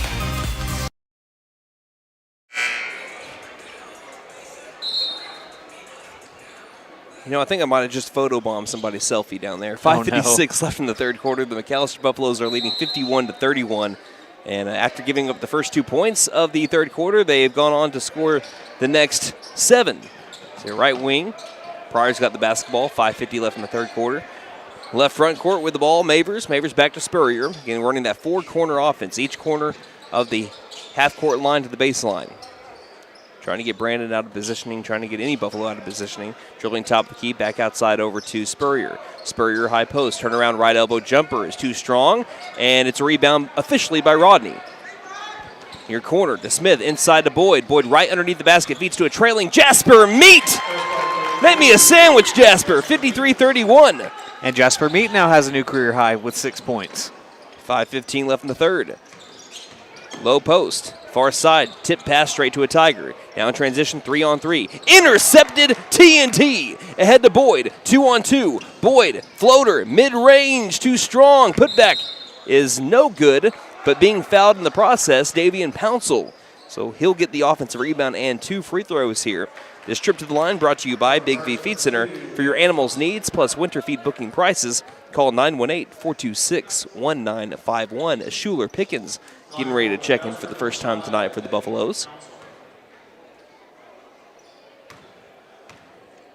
Pouncil's first free throw, airballed.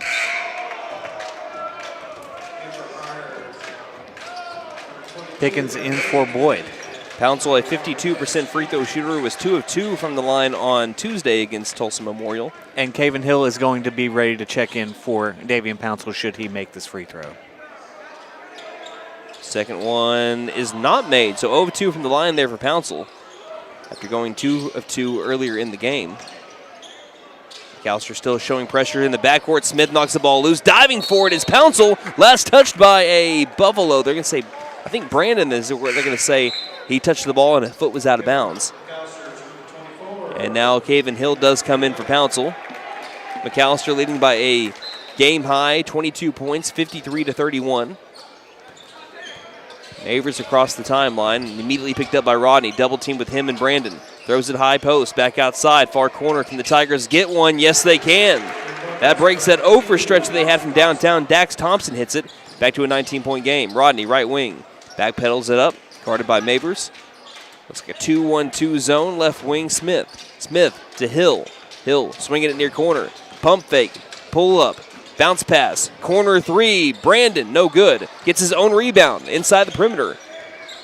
Tries to work past the Tiger, does so. Gets it back outside to Schuler Pickens. Pickens looking inside, great find for Caven Hill. Hill, reverse layup, good.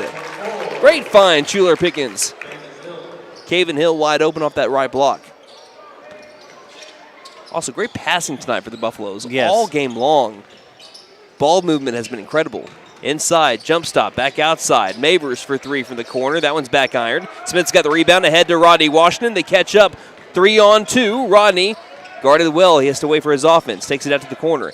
Guarded by Thompson. Straight away three now by Brandon. Got it!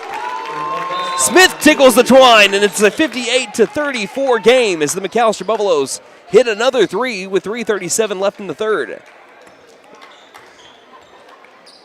And Pofabidi checking in for meat. So it's Smith, Pofabidi, Hill, Washington, and Pickens. 24-point McAlester lead. Wigington still in the backcourt with Mavers. Mavers feeds to Thompson, ahead back over to Wigington, settling in for a left wing long three that rattles the rim, falls through. They answer right back with a three, 58-37. Hill taking it down the floor, finding Rodney, right wing, taking a long three himself, and that one's short. It's touched by Hill, who didn't have the positioning off that right block. Looked like it was sandwiched between the backboard and the rim. He's not having the best of nights from three. No, he's 1 of 5 right now. It's just something about him playing Pryor from downtown. He's 1 of 10 in the series against the Tigers. Otherwise, he's a 34% three-point shooter. At one point, he was near 40% before he just had a rough game against, what was that, Fort Gibson? Yeah. Another 10 seconds. That is the second one of the night by the Pryor Tigers. They just can't get the ball across the half-court line. Second time tonight, 10-second violation. And that was the 17th Pryor turnover. Pickens inbounds to Smith, gives it back to Pickens, left wing. Pickens thought about stepping into a left wing three. Instead, decides to give it to Brandon. Kind of feeling it now, gives it near corner back to Pickens. Tries to feed inside to Pofabidi, intercepted by Wigington. Wigington past Pickens on a double hop, gets it to the far corner. Thompson hits the side of the backboard with his three attempt. Caven Hill's got the long rebound, and will pass ahead to Pickens. 2:36 left in the third. Smith tried to receive the pass from Pickens, and it got hit out of bounds. What I also love is right now Coach Dawkins, 21-point lead. He's coaching like it's a 4-point lead. And that's exactly how he should be coaching. That's exactly what you like to see. What do we say? Here's an inbound near corner three by Rodney. Airballed way off. You don't see that from Rodney hardly ever. And Brandon picks up his third foul by pushing Mason Wiggins. That'll be his third. But what were we saying earlier? You don't want to drop your standards. Coach Dawkins is making sure even in this 21-point game that he's holding the Buffaloes to their standards. Across the half-court line, leaping grab by Thompson. Thompson double-teamed in the front court, throws top of the key to Wigington. Wigington driving, great find. Cameron Earls trailing was Caven Hill, couldn't get there in time. Earls makes the two. He's up to 10 points, and the Buffaloes' lead has been trimmed back down to 19. 19, my apologies. Rodney angle left, about 10 feet from the three-point line, backpedals even further towards the half-court line.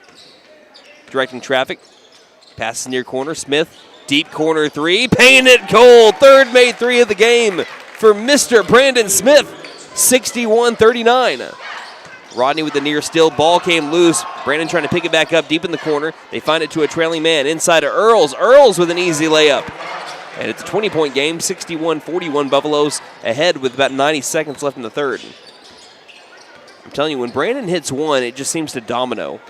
He really gets them in bunches if he can hit that one. Near corner, Pofabidi wants three. Airballs it right there. Pickens can't put it back in after the putback attempt. Far corner three. Another one for TNT. No, short. Gets his own rebound. Left elbow jumper is no good as he misses two attempts there.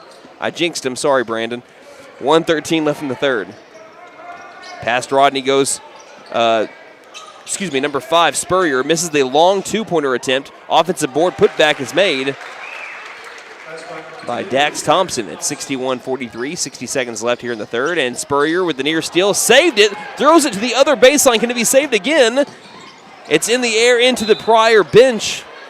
Valiant effort there by the Tigers and a lot of hustle and heart. It just could not work for them there. Case Patton. Oh, sorry. Well, I'm saying Patton's checking in because Brandon's also limping. Smith will make his way towards the bench with the limp, trying to walk it off. But if McAlester can help it, maybe we can, if it's not too serious, he doesn't have to play for a lot of the fourth quarter, but hopefully it's not that serious. There was a travel on the right wing by Hill who stutter-stepped and then attempted to drive towards the basket. I think there was a wide-open lane there, and he just did not expect it to be that open. Yeah. Got a little happy feet. 40 seconds left in the third. Passing far corner, Thompson thought about 3, guarded by Pofabidi. 34 seconds left in the third quarter. Something that's odd, the score right now 61-43, as here's a far corner 3 that is missed.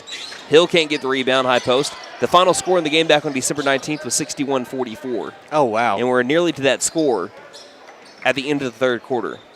Both offenses shooting much better than they did on the final calendar game of 2025. Long 2 is missed, fadeaway jumper. Rebounded by Earls, and it hit off his leg on a swipe by Pickens. Guess you could say Pickens picked his pocket with 8 seconds left in the third. How many times do you think he's heard stuff like that? Probably a lot. Rodney gets the inbound, 6 seconds left. Bounce passes to Patton. Near corner, driving in. Hill passed to man. Hill got it with 2 seconds. That will be the final shot of the third quarter. And the Buffaloes go to the fourth with a 20-point advantage, 63-43. Put those fours up in the air, Buff fans. You're listening to McAlester Basketball on KNED. Since 1952, W.E. Alford Propane has been your source for propane and petroleum products, both residential and commercial. W.E. Alford Propane serves eastern and southeastern Oklahoma, with locations in the Eufaula area, McAlester, Shakota, Wilburton, Hartshorn, and Muskogee, just to name a few. If you need propane or petroleum products, there's only one number to call, 918-423-3121. Call today. W.E. Alford Propane, serving the area for 70 years. Game day is more than just sports. It's about community. That's why the Bank NA is proud to support our hometown team. Just like our athletes, we're rooted right here, working hard for every win. When you bank local with the Bank NA, your money stays local, fueling small businesses, helping families buy homes, and building a stronger community. So whether it's on the court, the field, or in your financial future, we're in this together. The Bank NA. Strong, secure, and ready to loan. Member FDIC, Equal Housing Lender. Starting off the fourth quarter, the McAlester Buffaloes with a 20-point advantage, 43-63. 7:50 left in the game as we're just getting started with the fourth, and quickly a foul on Caven Hill to begin the fourth quarter, just 12 seconds in. But Nate, 3 quarters in, what do you think about the Buffaloes' performance tonight here in Mays County? I mean, it's been everything that we were really hoping for. We wanted to see them keep the momentum they got back in Tulsa on Tuesday, and they've done just that so far. Mavers just trying to find someone to inbound it to. Now finds, I believe that is Wiggins, who came up with it. Couldn't handle it, so he has to get it back outside the perimeter near corner. Taken back by Mavers. Retreating. Guarded up by Pofabidi. Now outside, long left wing 3 is good. He decides he wants to take it a good 4 or 5 feet beyond the three-point line. That's Brett Wigington. And it's 63-46. That's now his second made deep 3 of the second half. Straight away, Patton just inside the three-point line. Feeds inside a Hill. Double team. Tried going up after a good spin move, but it hit it off his own thigh out of bounds. If he just kept control of that ball, it would have been an easy 2 off that left block. Yep. 7:21 left in the game. Tigers had this at a 6-6 game, and then McAlester went on an 8-0 run, and it was all Buffaloes from then. They were able to make it a 12-point game at one point in the third quarter before the Buffaloes just went on another run. That's just been the name of the game. They've been able to deny the Tigers a chance of coming back every time that they've gone on a mini run of about 3 or 4 points. Right wing, stepping back outside, Mavers straight away. McAlester, looks like they're in a man defense here. Pass left wing. Thompson into the corner to Wigington, who's filling it from 3. Left wing back to Wiggins. Wiggins, far sideline. I'm getting Wiggins and Wigington kind of messed up a little bit here. Guess they both wear 20-something. Left wing, Thompson. Earls swinging it right wing to Mavers. Mavers looks inside, finds Wigington. Quick trigger 3, nearly banked in. Long rebound by Patton. Patton throwing it ahead for Rodney, and he was fouled as he did pass it to Rodney. And even though we do appreciate the foul, Mr. Referee, I think we might have denied the crowd here of a monster Rodney dunk. I do believe you're right. Fouls on number 22, Brett Wigington. That's his 4th personal. Checking in will be Ty Moscato, Kyle Moss, and Jasper Meat. In for Pickens, Pofabidi, and Hill. We'll say I still don't see Brandon Smith on the bench. No, Brandon, I believe he may not play again tonight. High post back outside Patton. Tried throwing it left wing, and it was intercepted. Taking it down the floor, Wiggins with the layup. Scoop and score is converted, and now it's a 15-point game, 63-48. But hopefully, again, we wish the best for Brandon just to make sure that wasn't anything too serious. He did make his way And here he comes. As I mentioned that, he's still got a limp on, I believe, that right ankle or right foot area. Yeah, and they've got that ankle pretty tightly wrapped, it looks like, from where we're sitting. Pass side post to Meat. Meat, right elbow, decides to drive, wants to feed it back outside, does lob it to Rodney. Rodney drives underneath the basket. He scores. Rodney, a walking bucket. But he hasn't really scored a lot here. That's his first 2 points. Yep. Of the second half after having 12 first-half points. And most of those came in the first quarter. Well, it seemed like early in the third quarter they were kind of letting the offense run through Brandon, which I appreciate, trying to get him going. Look at Jasper Meat, the lineman with the interception. Far sideline. Corner three. Patton can't rim it in. Kyle Moss being big down low. Gets the rebound. Gives Patton a second chance. Patton drives into the paint. Back outside. Moss. Moss lobbing to Rodney on a tip pass. Finds his way right elbow. Driving inside. He got it and one. Rodney Washington. Cha-ching plus tax. This trip to the line brought to you by Big Feed Feed Center. For your animals' needs plus winter feed booking prices, call 918-426-1951. Chance to get this back up to a 20-point game if he can convert at the line. The most important thing for McAlester, get your 15, get out injury-free. Again, hopefully nothing's too serious there for Brandon with that injury that he had to end the third quarter there. Free throw is made there by Rodney, and it's 68-48. But with the best news, walking off and back onto the floor with his own power. Yes. That's a backcourt violation that is correctly called, as Earls was looking for Spurrier. Spurrier still trying to race across the timeline. So turnover on the Tigers, who have had a hard time taking care of the ball tonight. 20 turnovers. And they had 23 against McAlester back in that December game. Inbound. Now finding its way near corner. Rodney can't get the three. Offensive board, Jasper Meat, who's been cleaning up the glass. He drives in. Two-pointer, Jasper Meat. We meet in the middle underneath that old Pryor goal. And a chance to complete the three-point play. Any Diamond Rio fans in here? 70-48 the score. No, I got you. I got you. Give myself a self-5 for that one. That was pretty good. That was a good one. I liked that one. Meat's free throw is back iron, though. Come on, Jasper. Under 5 minutes left to go in the game. McAlester having a lot of fun here tonight. 70-48, they lead by 22. Pryor trying to get it going again. Low post two, right over Jasper Meat. Nice shot by Wiggins. Back to a 20-point deficit, 70-50. Patton lobbing it, right wing. Washington wants this three, takes it, can't get it. High bounce on the back iron. Meat with another board. Tried throwing it back outside to Rodney, intercepted. The other way, Wiggins with the layup. Blocked shot by Rodney. Flying in like a G6. Rodney pulling up the other way. Floater will fall. Getting it done on both ends of the floor. Up to 19.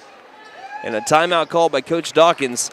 Buffaloes lead 72-50 with 4:17 left in the game. You're listening to McAlester Basketball on KNED. Stipe Law Firm, your first call when the unthinkable strikes. For over 80 years. We focus on wrongful death, personal injury, truck and oil field accidents, insurance bad faith, probate, end-of-life preparation, and Social Security disability claims. We are here to advocate for you in all of your legal needs. We are a full-service law firm with over a century of experience representing Oklahomans across the state, professionally and discreetly. We win our cases in courtrooms, not on social media. Call today, 918-423-0421, or go online to stipelaw.com.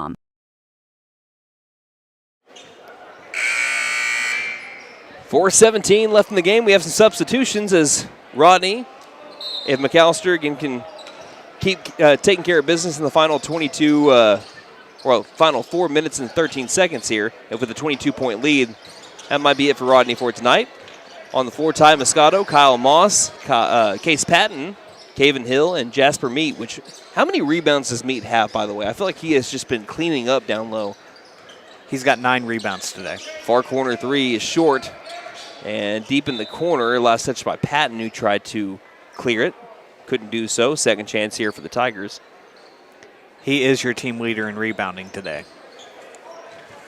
Good for him, too, because he's coming into this game averaging 2.5 rebounds per game. Hill looking to inbound. Tries to find a man down in the low post. Thompson has to take it out. Left wing, Roberts back outside. Quick feed to Spurrier, far corner three is airball. There's your 10th rebound for Jasper Meat. Throwing ahead to Patton. Patton taking it right past the defender. Can't get it. Hey, Caven Hill with the putback attempt was no good either. Now it's the Tigers moving the other way. Have the numbers. 2-on-3. Inside two is missed. Down low. Ball still being fought for. And we're going to be having a jump ball. Meat is there as well. And Jasper's picking up his 11th board as McAlester has the possession arrow. 7 defensive rebounds for Jasper Meat today. That'll do. That will absolutely work. That'll play. 72-50 as Facio getting ready to check in for the Buffaloes. Patton between the circles, passes high post to Meat. Meat back outside near corner to Moss. Quick swing right wing to Patton. Patton looking inside. Decides to pass right elbow. Looking back out, far corner. Moss sets up for three. Moss leaves it short. Rebounded by Wiggins. Wiggins ahead to Spurrier. Spurrier. McAlester settles in well. Transition defense. Great move by Spurrier to get past Hill. Reverse layup is airballed. Offensive board. Far corner three-pointer is short. And Meat's got his 12th rebound.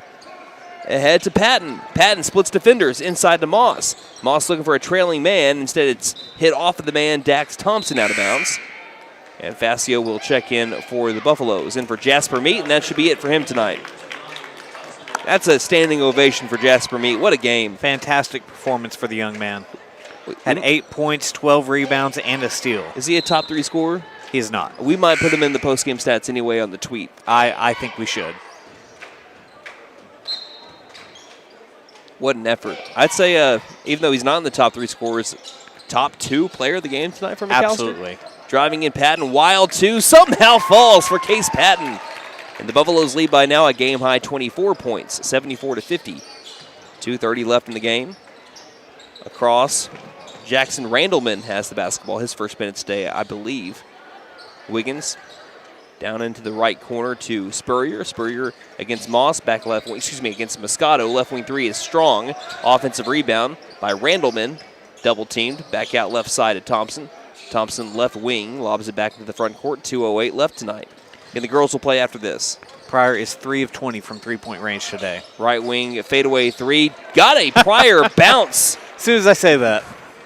Wiggins, well, I like that little fadeaway jumper they got. He got that friendly home bounce. 74-53, back to a 21-point game. Facio near corner, loosely double-teamed back to Patton, top of the key. High post, Hill.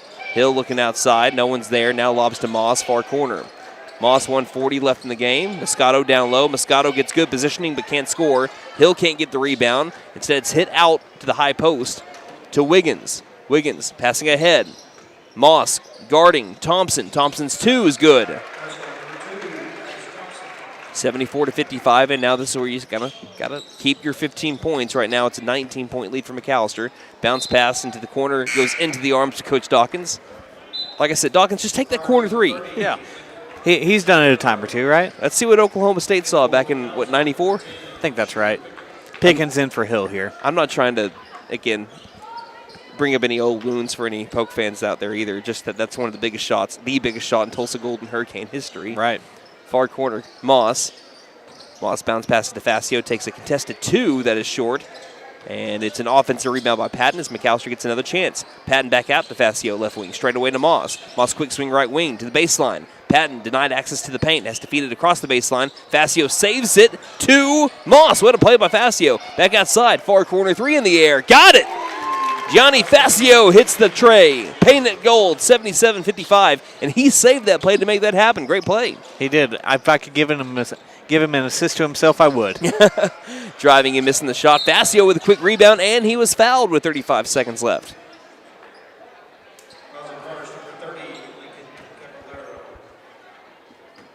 Foul was on number 30, Lincoln Caballero, his first. The freshman in final 30 seconds. McAlester, for the first time this season, unless something crazy happens, is going to beat a team by more than 20 points, which is crazy to think of. Pickens takes a near corner three, airballs it. Facio's got the rebound back outside to Patton. He wants a left wing three. He doesn't get it. Don't prove me wrong, Buffs.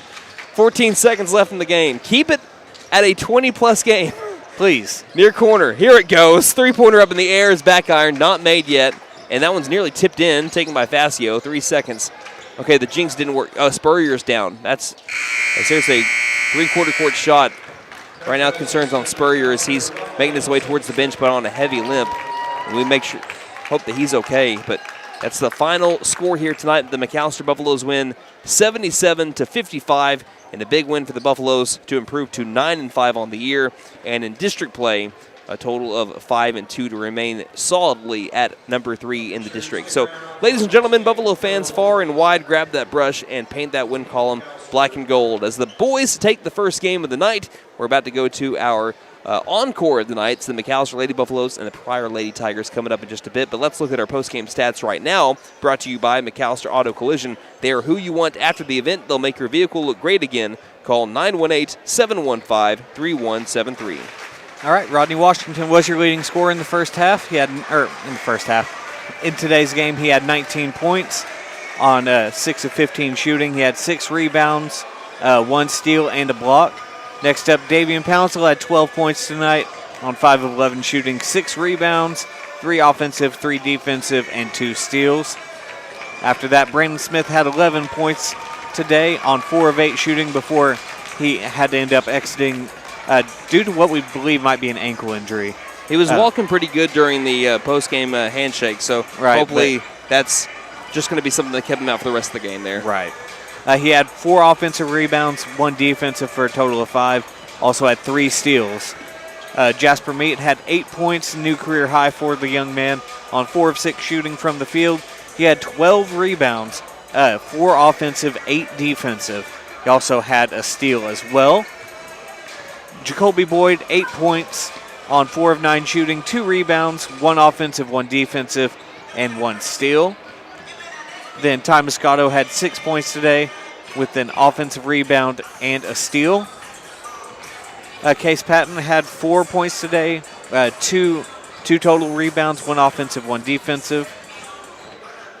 Caven Hill, 4 points, 2 rebounds, 1 offensive, 1 defensive. Gianni Facio had 3 points today on 1 of 2 shooting, 1 of 1 from 3-point range, 3 rebounds, 1 offensive, 2 defensive. Kyle Moss had 2 points, an offensive and defensive rebound, along with 3 steals. Schuler Pickens had 2 offensive rebounds, and then Pofabidi had 1 offensive rebound. A lot of names there. A lot of names. That's good to see, though. Love seeing that. McAlester, 31-71 from the field. They took 71 shots today. Wow. Good for 44%. Pryor, much better than last time. 23 of 59, good for 39%. McAlester, 7 of 26 from 3-point range, good for 27%. Pryor, 4 of 22 at 18%. McAlester, 8 of 13 from the free throw line, good for 62%. Pryor, just 7 free throw attempts today, 5 of 7. McAlester strongly out-rebounded the Tigers today, 44 to 31. McAlester forced 20 Pryor turnovers. Pryor forced 14 McAlester turnovers. All right, so we will take a quick break, and then we're going to preview the girls here in just a minute. At the conclusion of the girls' game, we will give our final analysis of this boys' game as well. But again, McAlester wins tonight, 77-55, the final score to get their win, plus 15. It ended up being 22, but you only get 15 in district play. But we'll take a little bit of a break and be back here in about a minute on KNED. At Vigorous Power Sports, we ride what we sell, so we know what works. U-Force U10 XL Pro Highland, sealed cab with HVAC, ride sync, and a power dump box. Year-round ready C-Force 950 Sport, V-Twin Muscle Sport Suspension, carves hard, land soft. C-Force 1000 Overland, top-tier fit finish and firepower in a quad. Count on us for parts and service long after the sale. CF Moto, experience more. Vigorous Power Sports, 1904 South Main, 918-423-3306. Motorcycles and off-road vehicles can be dangerous to operate. Review all safety information before operating. Wear your safety gear and never operate a CF Moto vehicle under the influence. Visit cfmotousa.com for complete training. Hey guys, it's Sam from Sam Wampler's Freedom Ford in McAlester and Eufaula. With 2 locations to choose from, we have close to 200 vehicles on the ground and coming in. And with vehicles starting at $29.95, we have something for everyone. And if you need parts or service, we are loading up at both locations to serve you better. Plus, with our mobile service van and our pickup and delivery, we can help you with sales and service no matter where you are. So come see us at Sam Wampler's Freedom Ford in McAlester and Eufaula and let us make it happen for you.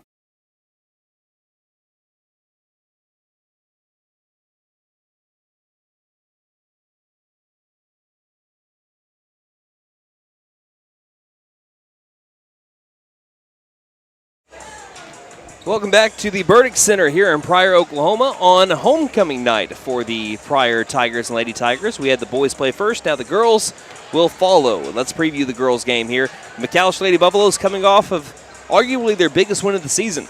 They are 4-9 on the year, led by second-year head coach Courtney Bashirs. After being outscored 10-3 in the first quarter, the Lady Buffs outscored the Lady Chargers in every quarter after, including a 22-16 second quarter to take a big district win over Tulsa Memorial, 49-46. Turnovers were still an issue at 23, but they forced at 19, so it didn't hurt as bad. McAlester shot 3% better from the field despite taking 10 less shots and was 13 of 19 from the line to Memorial's 6 of 9. A year after, Memorial shot 26 more free throws in the two-game series. McAlester never led by more than 3 points. They won it by 3 points. Some outstanding players. We had Cambry Zoomer with 19 points on 23% shooting, 12 of 14 from the line, had 4 rebounds as well, and some clutch free throws at the line there for Cambry Zoomer at the end of the game.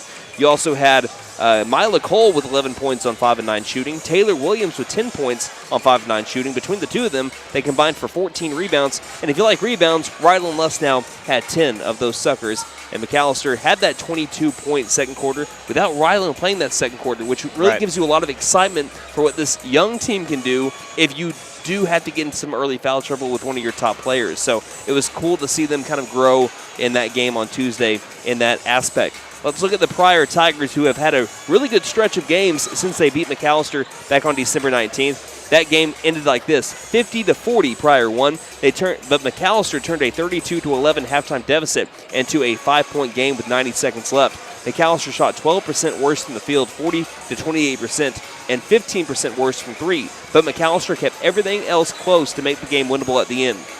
The Lady Buffaloes converted at the free throw line at 12 of 15, while Pryor opened the door for McAlester by going 13 of 23 at the line. Some key performers in that game for McAlester. Cambry Zoomer had 21 points on 42% shooting and 6 steals. She got into early foul trouble. I don't know if she finished the game. Rylan Lesnow had 13 points on 36% shooting and 12 rebounds, with yet another double-double for Lesnow in that game on December 19th. Looking at the Tigers since that game, Tigers again 7-5, led by head coach Toby Nightingale.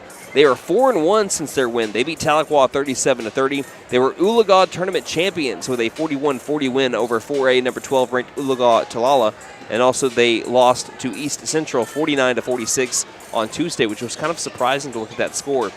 They have played half of their games. 6 out of their 12 games have been decided by 5 points or less. They're 2-4 in those games, so they could have even a better record than what they have right now. And they've played in 2 championship games so far. They were Cleveland tournament runner-ups. They lost in the championship to 3A number 17 Metro Christian 38-36 this season. So they have played in some high competitive games. They've been there. They've played in highly emotional games. So if you're the Lady Buffaloes, you want to make sure that if you find yourself in a game that decided by 5 or less, despite Pryor being 2-4, you have to feel like Pryor is in a good position to where you can start seeing those roll in their favor more down the stretch, because they've been in so many, and they've won a couple of them now as well. But let's look at some players to watch after I tell you one more thing. Again, the Lady Tigers are averaging 42.5 points per game, giving up 39.1. But let's look at the players to watch and the keys to the game for the McAlester Lady Buffaloes, which, again, I'm going to be saying Buffs and Tigers probably for the rest of the night, just because I'm so not used to boys going first and then girls going second. But nonetheless, your first player to watch, Nate. All right, first up, Cambry Zoomer. She made her presence felt in Tulsa on Tuesday, scoring 19 points and recording 4 steals against the Lady Chargers. After a 21-point performance against the Pryor Lady Tigers back in December, we'll need to see a similar performance tonight in the Tigers' lair. Yes, I did look that up. It is a lair. Good to know. To go back to McAlester winning 3 of your last 4 games. Next up, Rylan Lesnow. She also made her presence known in the post against the Lady Chargers, bringing down 10 rebounds while also scoring 6 points. We'll need to see more of an offensive game for Lesnow against Pryor today, like she had in the MAC, posting a double-double with 13 points and 12 rebounds. And finally, Mila Cole. She posted a great stat line in T-Town on Tuesday, scoring 11 points, bringing down 8 rebounds and a steal. Her post presence has been crucial for McAlester over the past few games, and I'm excited to see how she performs tonight here in Pryor. Moving right on into our keys to the game. Continue forcing turnovers. McAlester still turned the ball over more than they'd like with 23 turnovers in Tulsa, but the Lady Buffs forced 19 Tulsa Memorial turnovers. If you're able to do that, and force the Lady Tigers into turnovers while converting on those opportunities, you're on your way to getting revenge on Pryor. Number 2, keep up the free throw shooting. Back in McAlester, this is what kept the Lady Buffs in the game. McAlester made 12 of their 15 free throw attempts, while Pryor only went 13 of 23. If you can shoot like that from the free throw line, once again, that's a great sign for how things could go in this game. And finally, we mention it pretty much every game, find your three-point shot. In Tulsa, we saw Parker Cochran hit her first career three-point shot. If she or any Lady Buffalo can force Pryor to respect your three-point shot, you could well be on your way back to McAlester with another win under your belt. I'm going to give you one more extra key to the game. Go for it. Don't get off to a cold start. Yes. McAlester had to play catch-up down by 23 points at one point to Pryor to bring it back to a 5-point game. If you don't start off that slow, you win the game. Yep. Just point-blank period. So don't start off slow, even though they did against Tulsa Memorial, went down 10-3. I don't think you can afford that tonight against Pryor. Pryor's a little bit better of a team than Tulsa Memorial. At the 5A4 standings, Glenpool's at 1, all alone at 7-0 plus 82. Durant second at 6-1 plus 26. Claremore third at 3-2 plus 8. Pryor fourth at 2-4 minus 9. Memorial 2-4 minus 21. McAlester 2-4 minus 34. Tahlequah 1-4 minus 14 at 7th place. And at 8th place, East Central at 1-5 minus 38. You know what that means, Nate? What's that? If McAlester wins tonight, they jump from 6 to 4 in the 5A4 district standings with one win tonight. Let's get a win tonight then, shall we?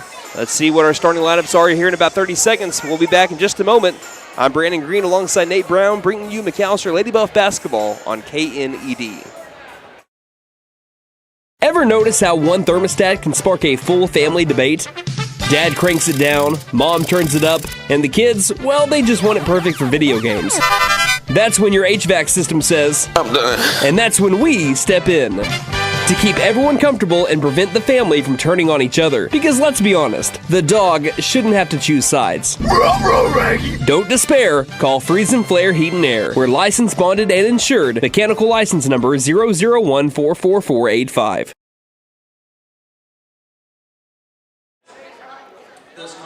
Welcome back to the Burdick Center. We're just about ready to go for the McAlester Lady Buffaloes and the Pryor Lady Tigers. Again, McAlester, despite being 4-9 and the Tigers being 7-5, if McAlester wins tonight, they jump up all the way to number 4 in the 5A4 standings. Can McAlester get their revenge over the Pryor Tigers from December's 50-40 loss? We're about to find out. Let's look at our starting lineups, beginning with the home team, the Pryor Lady Tigers. As I mentioned, 7-5, led by head coach Toby Nightingale. Again, they're wearing their home white uniforms with the blue numerals and accents. Starting off, senior, number 1, Kinsey Bennett. Sophomore, number 3, Journey Nunley. Sophomore, number 4, Kaylee Kerr. Sophomore, number 5, Blake Osborne. And junior, number 11, Taylor Vance in the Pryor Lady Tigers. Now for the McAlester Lady Buffaloes, 4-9 on the year, led by second-year head coach Courtney Bashirs. McAlester, for those on radio, they're wearing their road black jerseys with the gold numerals on the front and back and gold McAlester trim. You have junior guard, number 1, Cambry Zoomer, standing at 5'2". Junior forward at 5'9", number 5, Rylan Lesnow. Sophomore guard at 5'7", number 15, Katie Ivy. Junior forward at 5'8", number 21, Taylor Williams. And freshman forward, number 23, standing at 5'10", Mila Cole. That's your starting 5 for the Lady Buffaloes. And what tonight is essentially coming down to a battle for 4th place. Not on the entire season. McAlester can still make up some more ground and even jump Claremore if they have a really good into the rest of the year, but they do jump to 4th if they win tonight. That is the big storyline of the night. So, Nate, any final thoughts before we get started here? Well, like you said, in that December game against Pryor, McAlester was really able to make a run toward the end. They just really ran out of time. But it's like you said in that final key to the game, don't get out to a slow start, and you should be in this game from tip-off until that final buzzer sounds. Don't run out of fouls either. Yes. When it got to a 5-point game, I think both Zoomer and Lesnow fouled out, if I'm not mistaken. So don't run out of fouls either. We're about to have tip-off brought to you by T&W Tire McAlester. Say hi to Gail and Doug. See their technicians for brakes, suspensions, and alignments, along with 24-hour road service. They carry Goodyear, Michelin, and other brands to fit your budget. 918-426-6571. Can the Lady Buffaloes be road warriors? for a second time this week. They had their first road win of the year, not including tournament play. That was back on Tuesday in a hostile environment of where it's really hard to play in that Veterans Arena. Right. It's also a hard place to play against a historically really good basketball team. Ball's in the air. Tip is won by Pryor as it's basketball time in the Heartland, as it was Lesnow opposite of Taylor Vance. Vance wins the battle, and we're underway. Pryor on the right side of the half-court line. McAlester will be on the left when they have the basketball. Currently far corner with it, and getting it to the left wing is Kerr. Kerr swinging it around to the right wing, looking high post. Swatted loose by Lesnow, gathered back just inside the perimeter. Stopping, feeding it back outside to Bennett. Bennett swinging it around left wing to the high post area. Free throw line back outside. Right wing three by Bennett is strong, and it's Williams that's got the rebound. Double team low post and a quick tie ball, but McAlester does have the possession arrow. So it's Lady Buff basketball with 7:29 left in the first, and a good defensive possession starting it off here for the Lady Buffs. Ivy will take it across far sideline. Feed to Lesnow to the near corner to Zoomer. Zoomer cross court finding Ivy right wing. Passing high post to Cole. Cole one dribble, tried getting it back outside, and was fouled by a Lady Tiger. That'll be the first foul on either team here early on. Foul, I believe, is on number 3, Journey Nunley. No, it's on number 1, Kinsey Bennett. Again, we have number 1, 3, 4, and 5, all starting for the Lady Tigers, so that's going to make hand signals from where we're at up top kind of confusing. Straight away, Zoomer. She'll backpedal it up. 7:06 left in the first, looking for her first points of the contest. High post Cole off the right elbow. Contested 2 is blocked mightily by Kaylee Kerr. She says, "This is my house," as it rolls into the Pryor cheerleaders. Still McAlester basketball with 7 minutes left in the first. Ivy looks, Zoomer wide open near corner. Lost in translation. 3 is short. And there's a race for the rebound taken by the Tigers in stride. Throwing ahead for the first 2 points of the game. Scoring is Kaylee Kerr, who had the big block on the other side, and she gets the 2 to start it off here. 6:45 left in the first. Far sideline, Lesnow. Back to Ivy. Tip pass that finds its way into the paint and intercepted by Taylor Vance. About a minute and a half into the first quarter, near corner. Bennett driving baseline, tried feeding it baseline, hit out of bounds by the Lady Buffs. You might wonder what happens. Okay, so you said if McAlester wins this game, they jump up to number 4. What happens if they lose? Well, they cannot drop down to 7th. As here's an inbound low post back outside to the near corner. It'll just also depend on what Memorial does. I don't know if they play tonight, but I'm pretty sure they do. I want to say, no, it's not Memorial and Durant tonight. I can find out. 6:18 left in the first. Driving. Trying to find a Lady baseline. Too wide of a pass. And that'll be Lady Buff basketball down by 2. And what so far is a defensive quarter between these two teams. Ivy will take it down the middle of the floor. Pass an angle right to Lesnow. Swinging it left wing to Ivy. Into the corner, Zoomer. Another corner 3 on the way. That one in and out. A fight for the board. Lesnow has it, but there's a tie ball, and Pryor has the possession arrow. So back to the Lady Tigers as McAlester still looking for their first points. And I believe it's Memorial and Durant playing again. After just playing. That was Glenpool. Oh, my bad. We played Memorial on Tuesday. I know it was on. Okay. Kerr past Mila Cole. Now tries to get around Zoomer. What a shot.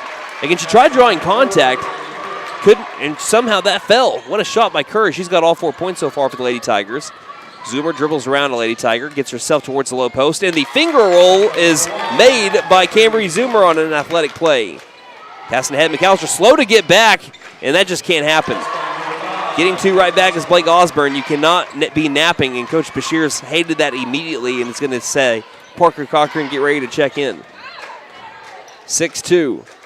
Lady Buffaloes down by 4 with 5:19 left in the first quarter. Cole, left wing. Cole tries feeding it to the high post. We're going to have another tie ball here. This time we'll stay with the Lady Buffs, and Cochran will come in for Williams. And I'm looking at Coach Bashir's, and the reason why she's coming out is because I said, you got to get back on defense. Yep. You're the last line of defense there. Ivy feeds far corner. Zoomer spot up 3 from the corner. Got it! Painted gold. Third time's a charm for Cambry Zoomer. And the Lady Buffaloes cut the lead to 1, and Cochran knocks the ball loose right off the bench. It's diving for its Lesnow, still into the corner. Ivy couldn't grab it before it hit that out-of-bounds line. And it'll be Pryor basketball. Man. Game of inches, right? Yep. Lady Buffaloes trail by 1. About a split second too late. Lady Buffaloes trail by 1, 6-5. 5 minutes left in the first. Looking, lobbing, out right wing, quick pass near corner. Back to Bennett. Kinsey feeding inside. Nearly with the steal. Cochran couldn't get it, but after a missed shot, Mila Cole grabbed the rebound, stepped out of bounds, but we'll take it. Not called, and McAlester keeps the basketball. 4:47 left in the first. Bounce pass to Cole, left wing.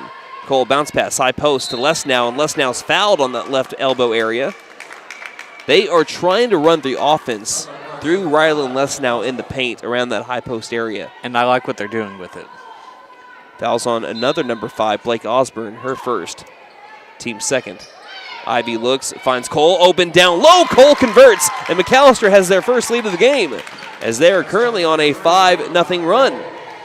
Weaving through traffic, breaking the press herself is Nunnally. Nunnally finding a lady down low. Bennett's 2 is missed. Great defense in the post by Cole, but an offensive board as there's a second chance here for Pryor. Right wing Bennett, guarded by Zoomer, passing high post. Stopping, feeding back outside. Zoomer nearly has the steal, does have it near sideline. Finds Cole after a jump pass, hitting off the feet of Ivy. Ivy somehow still finds it to Cole, hands it off to Lesnow. Can McAlester keep on this run that they've gone on, 5-0 currently. Halfway through the first, Lesnow, top of the key, swinging it left side to Zoomer. Zoomer looking back door, nothing's open. Lob passes it back to the top of the key. Quick swing to Cochran. Cochran couldn't handle the ball, but gets it before it goes out of bounds. But she stepped out of bounds even though she saved the ball. Unforced turnover on the Buffaloes, and it gives the ball back to the Lady Tigers. Just got to be aware of where you are on the court. 3:53 left in the first quarter. McAlester leading by 1, 7-6. Lady Tigers beat pressure. Short corner, far side. They get it back out on a hop to the left wing. Now straight away to Smith. Smith passing right wing. Near corner. Vance. Quick swing all the way to the left wing. Spin move. Nunnally. Back outside Smith. Low post Vance. And a foul called on Mila Cole. And partner, I gotta be honest, I don't really know where the contact was. I mean, I thought she had a clean tip of the basketball by just keeping her hand up tall. Maybe a hip check. That's the only contact I could have potentially seen. Free throw is missed by Taylor Vance. Not going to say it, but... And they're closer to the action than we are, but I really didn't see much there from Mila Cole. Second free throw is made, and it is a 7-7 game. Lighting is kind of rough here, so sometimes it's hard to see if it does go through on a perfect shot like that. Yeah. 7-7 the score. 3:21 left in the first quarter. Far sideline. Lesnow to Cole. Cole swinging it left side to Ivy. Overhead pass near corner. Quick pass inside to Cochran. Cochran feeding to Cole. Lost the ball outside. And it's taken in stride by Lady Tiger. Getting it down inside for the lead. They got it. Blake Osborne with a quick now 3-0 run for the Lady Tigers in the last 30 seconds. 9-7. Pryor back on top. Pryor shooting 4 of 7 from the field thus far. Right wing back straight away. Zoomer to Ivy. Ivy to Cochran near corner. Cochran looking baseline. That's not open. Back left wing to Ivy. Swinging it right wing to Zoomer. Zoomer against this 3-2 Pryor defense. Passes near corner. Looking inside. Tip pass. Intercepted. McAlester tough with their passes so far. Pryor on him and playing well defensively. Right wing, cross court, left wing to Smith. Smith traveled as she made her way towards the paint. Gives the ball back to the Lady Buffs. And Taylor Williams back into the game. Right now, McAlester, where they're struggling with is they're taking chances with their passes, their entry passes. And Pryor is having McAlester play right into their defensive game plan. Right. 9-7, Lady Buffaloes down by 2, and what is already a better first quarter than what they experienced back in that December game. High post, turnaround jumper is in and out. Offensive board by Cole, who went back up with it and had her shot blocked. That was halfway down the hoop, and just bad luck for Taylor Williams as it popped back out. I'm not sure I've seen a shot go that far down the net and somehow pop back out. If you were playing on an arcade, they would have already counted. Yes. Back outside, Zoomer for the lead, right wing 3, off kilter towards the corner. It'll roll out of bounds, last touch by the shooter. Pryor basketball, as both teams have experienced their share of offensive lulls, but still combined to nearly go for double digits here in the first. Well, combined they have for a total of 16 points. 9-7 Pryor leading. Pass across the half-court line. Pass Cole, low post 2. Too hard off the glass. Rebounded by Ivy. McAlester moving the other way with 1:50 left in the first. 9-7 game. Right wing Lesnow. Overhead pass finding Williams. Williams contested 2, won't go. Cole got the offensive rebound, and then she's fouled on the putback. Free throws coming up for Mila Cole. This trip to the charity stripe brought to you by Big V Feed Center for your animals' needs, plus winter feed booking prices. Call 918-426-1951.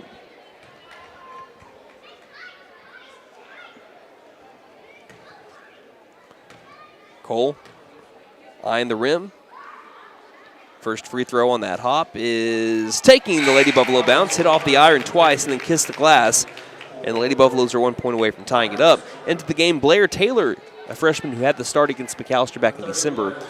Cole's a 59% free throw shooter. The Lady Buffaloes a 64% free throw shooting team. Same as the Buffaloes, by the way. Second free throw is good as well. Tie game again, 9-9 as Mila Cole's up to 4 points. 1:40 left in the first. McAlester has been pressing most of the first quarter. Sometimes it's worked, sometimes it hasn't. This time it doesn't work. A bounce pass across the half-court line, and Williams gets a steal. I talked too soon, and we're going to be having a tie ball. Ball's going to go back to the Pryor Lady Tigers.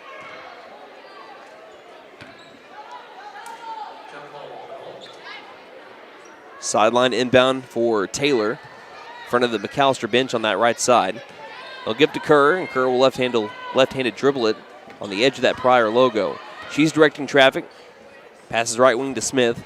Smith looking inside, nothing's open there. Passes left side to Taylor. Taylor one dribble, right wing to Osborne. Osborne swinging it near corner to Vance. Vance inside, cut off by Ivy, and a great play by Ivy, forcing the turnover on the Lady Tigers. Cut off the passing lane, and it was last touched, I believe, by Osborne out of bounds. She's going to get the steal on that one. Great play. 1:10 remaining in the first in a 9-9 game. McAlester has had 2 scorers, Cambry Zoomer and Mila Cole. Straight away, Ivy. One dribble, feeding it far corner. Quick trigger 3 by Zoomer. Painted gold! Give her 8 now. And the Lady Buffaloes, they called that a 2? 11-9. Straight away, driving in. Contested 2, won't go, but we're going to be having free throws here. They called that a 2 on the scoreboard. Again, that was all the way deep in the corner, so they're going to call that a long 2 for Cambry Zoomer. Yeah, I can't really have an opinion on that one. As now Kaylee Kerr will be at the free throw line. That'll be just the first on less now. First free throw is good, and a chance to tie the game now for Kerr. Pryor 2 of 3 from the free throw line thus far. Oh, now they switched up. No, they gave the point to the wrong team. Second free throw is no good. Offensive board, put back no good. Offensive rebound again by Vance on the put back up. Another foul called. This one I think is going to be on Ivy. Now they changed Zoomer's 2 to a 3. Okay. And we have 2 more free throws. Who was that foul on? I'm trying to catch up. There, I think that was on Ivy. Free throw's good. Now it should be a 12-11 game, but there we go. I've got it sorted out now. Second free throw made as well. We're tied up 12-12. Good news for McAlester for all their fouls. I think they're all on a different player. That is correct. 40 seconds left in the first, 12-12 the score. As we've been going back and forth, it feels a lot like that Tulsa Memorial game already. Right wing, Zoomer, past a lady. High shot, hit the shot clock. It did go through, but it hit the shot clock. Man. And that's not a trick shot. That doesn't count. This isn't Dude Perfect. And it will be, or horse. It'll be a Lady Tiger basketball as I hit that shot clock. Automatic turnover there. Okay, for your next shot, you've got to hit it off of the shot clock and in. Or else it's going to be H. Right wing. Throwing inside, less now late. And taking advantage of the positioning was Blake Osborne, and she gives Lady Tigers a 14-12 lead. Final 9 seconds of the first. Less now left wing to Ivy. Ivy left wing 3, short. Defensive board, left elbow, feeding ahead, half-court shot at the buzzer, no good. And that's the end of the first quarter. A back-and-forth first quarter, but a better start for McAlester than what they had back in McAlester on December the 19th when these teams last played. 14-12 the score. We'll take a 60-second break and be back on KNED. Let's suppose you had a traffic accident. What do you do next? Yes, calling 911 might be a good idea. You'll also want to call your insurance agent. You know all that, but who would you call for repairs? Making that decision in advance is always wise. Ask friends and acquaintances. The name Buck Wilson is sure to come up time and again. They have the expertise, the equipment, and use only the best replacement parts. Buck Wilson Frame and Body Shop, 103 East Oklahoma in McAlester.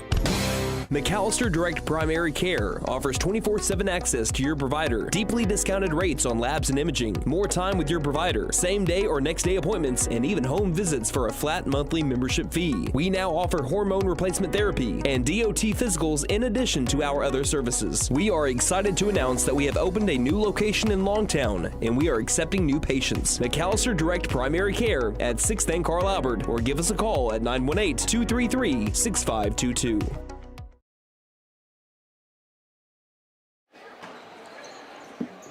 We're about to begin the second quarter as the McAlester Lady Buffaloes trail by 2, 14-12 to the Pryor Lady Tigers. McAlester basketball to begin the second quarter. Again, was back and forth in the first quarter, feeling a lot like that Tulsa Memorial game, as we mentioned before the end of the first. Cochran has the ball right wing, feeding it overhead, swinging it left wing. Zoomer quickly collapsed on. Back to the top of the key, they go.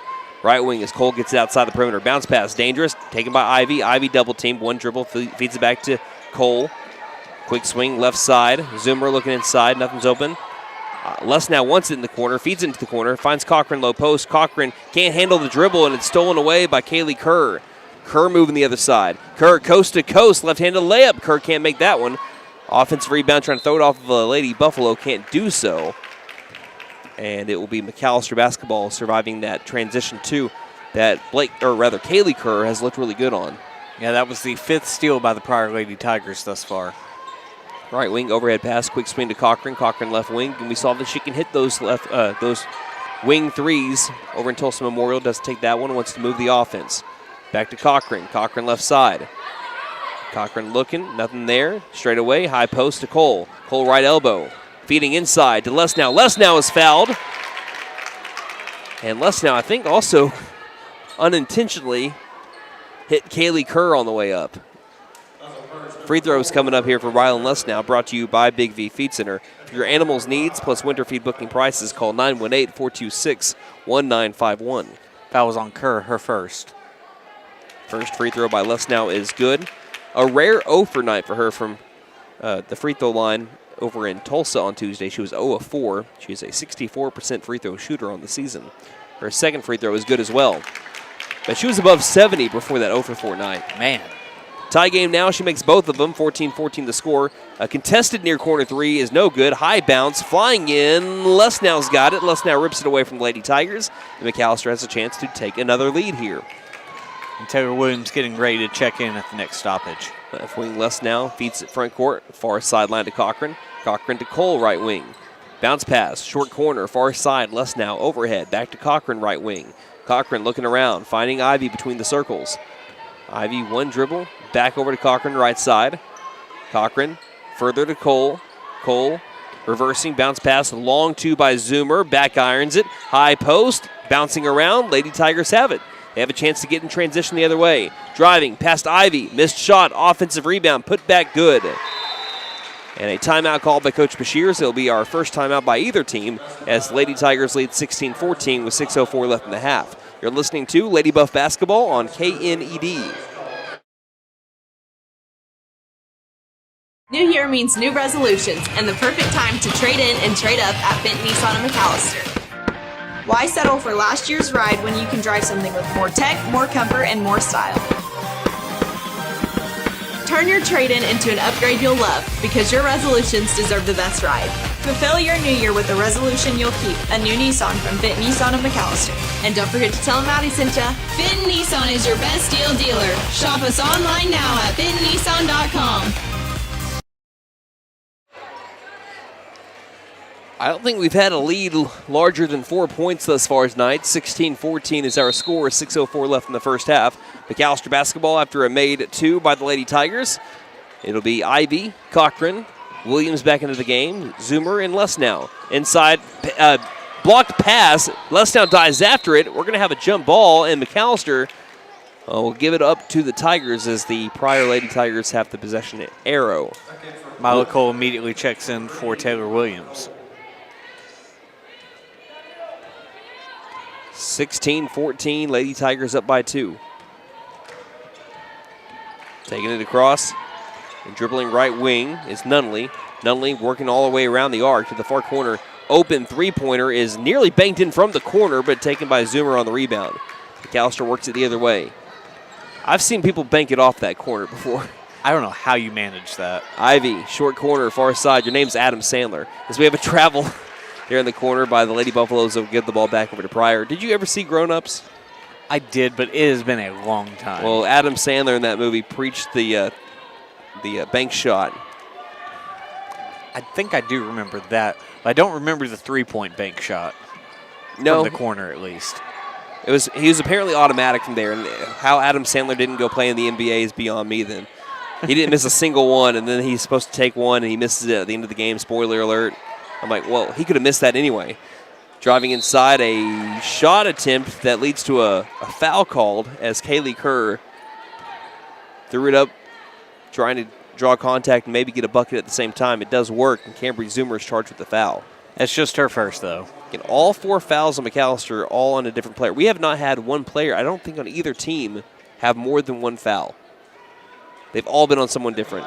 Kerr misses the first free throw. I believe you're right. I know that's true for the McAlester side. And it's true for the Lady Tigers side also. Second free throw is good. So Kerr splits the trip at the line. It's now 17-14. And a 5-0 run for the Lady Tigers. McAlester trying to break it. Left wing, Lesnow. Looking, nothing there. And a pass that goes through the arms of Cochran, and it'll be a backcourt violation as Cochran was the first person to touch the ball in the backcourt. She's had a little bit of a rough night tonight with the passes. And Coach Bashir sees that, says, Taylor needs you to come back in. And it stinks to see because you saw all these ladies kind of make that stride with pressure, and to see them not handling no pressure all that well in the front court or in the corners or inside the perimeter. McAlester knows that they can be a little bit better. They showed that on Tuesday. Right wing Nunley. Nunley throwing inside. Backing up Zoomer. Zoomer forces the missed shot. There is an offensive board again back outside to Kerr. Kerr dribbling out, stepping right back to the right wing area. Passing it straight away to Taylor. Taylor one dribble, feeding back to Kerr. Kerr trying to drive on Lesnow into the low post, and a blocking foul. Correct call on Rylan Lesnow. That'll be her second. I know she was trying to get into positioning for that. There was going to be no chance. Yeah. She was already moving. No shot attempt, so it will be on the floor. Baseline inbound. Second foul on Lesnow, our first player with more than 1 foul on her. And driving in Nunley finds an open lane, can't make the shot. Lesnow immediately gets the rebound as it bounces out to her. And the Lady Buffaloes still looking for their first points, I believe, at the second quarter, right? I thought they made something. Maybe a 2. Overhead, Williams, angle right. Williams looking inside, nothing's there. Bounce pass straight to a Lady Tiger. McAlester can't take care of the ball. Driving in. Vance lost it. Zoomer tries to get it back. It's on the deck. McAllister's going to get this ball back. Zoomer saved what looked like an easy 2. Ivy dove after the loose ball, and McAlester has the possession arrow. Timeout called by Coach Toby Nightingale of Pryor. 17-14, Pryor leads with 3:49 left in the half on KNED. Since 1952, W.E. Alford Propane has been your source for propane and petroleum products, both residential and commercial. W.E. Alford Propane serves eastern and southeastern Oklahoma, with locations in the Eufaula area, McAlester, Shakota, Wilburton, Hartshorn, and Muskogee, just to name a few. If you need propane or petroleum products, there's only one number to call, 918-423-3121. Call today. W.E. Alford Propane, serving the area for 70 years. All kudos right now to the Pryor Lady Tiger defense, but at the same time, McAlester undoubtedly is shooting themselves in the foot. A lot of unforced turnovers that may not show up as unforced turnovers. They may lead to steals, but McAlester also not handling easy passes tonight. As here's a great pass by Cole inside to Cochran, who can't make the shot. Looked like it might have been blocked. Rebounded by the Lady Tigers. Across the far sideline, Zoomer can't get the steal. Finds its way to Nunley. Nunley traveled as she made her way towards the left wing. I will say one thing also, Pryor hasn't done the best job of taking care of the ball either. All right, we're going to take a look at total turnovers. There's been 11 McAlester turnovers in the first half and 7 Pryor turnovers here in the first half. Lady Buff's got to do a better job of taking care of the basketball. It's been the name of their game this year. If they can take care of the basketball, or they can force the same amount of turnovers that they're giving up, they usually have a good chance. Step back 2 by Zoomer won't go. Les now will foul on a rebound. That's her third. Talked about staying out of foul trouble, and it's not happening yet. That'll be Les now's third, team third. Looks like Chloe Boatwright will get her first minutes of the night.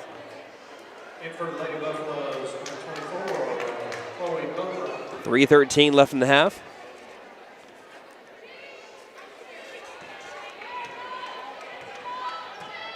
Right now, the Lady Buffaloes rolling with 3 freshmen on the floor: Boatwright, Cole, and Cochran. Left wing Nunnally swinging it over to the right side to Bennett. Bennett gets the ball back straight away, picks it up, passes high post. Vance guarded by Boatwright, back out short corner far side. Outside, Ivy swiped it loose. Ivy was fouled as she tried to get the steal. I think you can give her the steal there as well, man. Ivy's played great defensively. She's absolutely getting the steal on that one. That's her second of the day. You know who she reminds me of a whole lot? Who's that? Especially, she's been a role player and a really good one at that. She may not light up the stat sheet when it comes to the score and scoring. Here's the top of the key 3 that's back ironed and rebounded by Molly Cole. Put back is blocked out of bounds, but she reminds me a lot of Alex Dooney. Yeah, excellent defense, plays sound basketball. May not score a lot, but also plays excellent defense and facilitates the offense. Ivy, speaking of it, is doing the inbounding duties here. Don't jinx me, Ivy. She finds Zoomer. Quick baseline 2 is off kilter. Cochran flying in. Can't get the rebound, though. Taken by the Lady Tigers. And they'll try to go coast to coast. Throwing it inside. Kerr, low post. Has to get it back out. Left wing.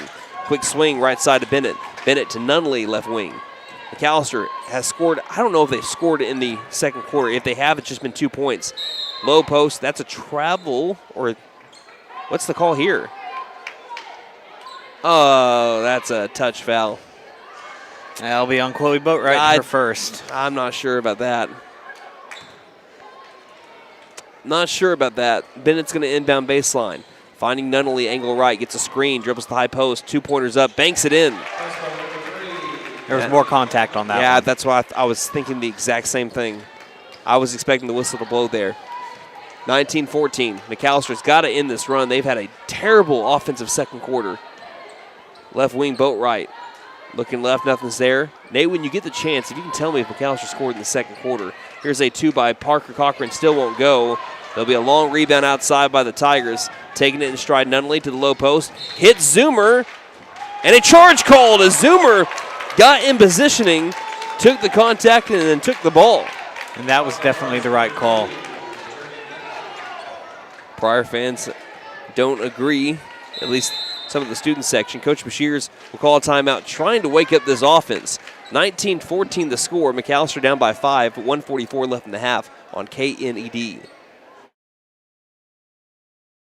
Game day is more than just sports. It's about community. That's why the Bank NA is proud to support our hometown team. Just like our athletes, we're rooted right here, working hard for every win. When you bank local with the Bank NA, your money stays local, fueling small businesses, helping families buy homes, and building a stronger community. So whether it's on the court, the field, or in your financial future, we're in this together. The Bank NA. Strong, secure, and ready to loan. Member FDIC equal. Stipe Law Firm, your first call when the unthinkable strikes for over 80 years. We focus on wrongful death, personal injury, truck and oil field accidents, insurance bad faith, probate, end-of-life preparation, and Social Security disability claims. We are here to advocate for you in all of your legal needs. We are a full-service law firm with over a century of experience representing Oklahomans across the state, professionally and discreetly. We win our cases in courtrooms, not on social media. Call today, 918-423-0421, or go online to stipelaw.com.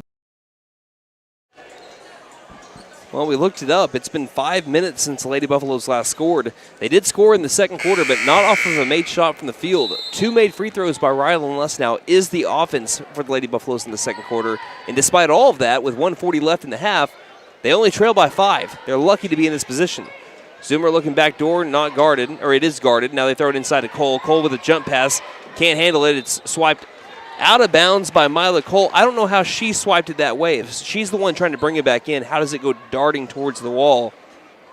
That's got to be Lady Buff basketball. They do not agree, and it'll be Pryor basketball leading by 5 with 1:24 left in the half.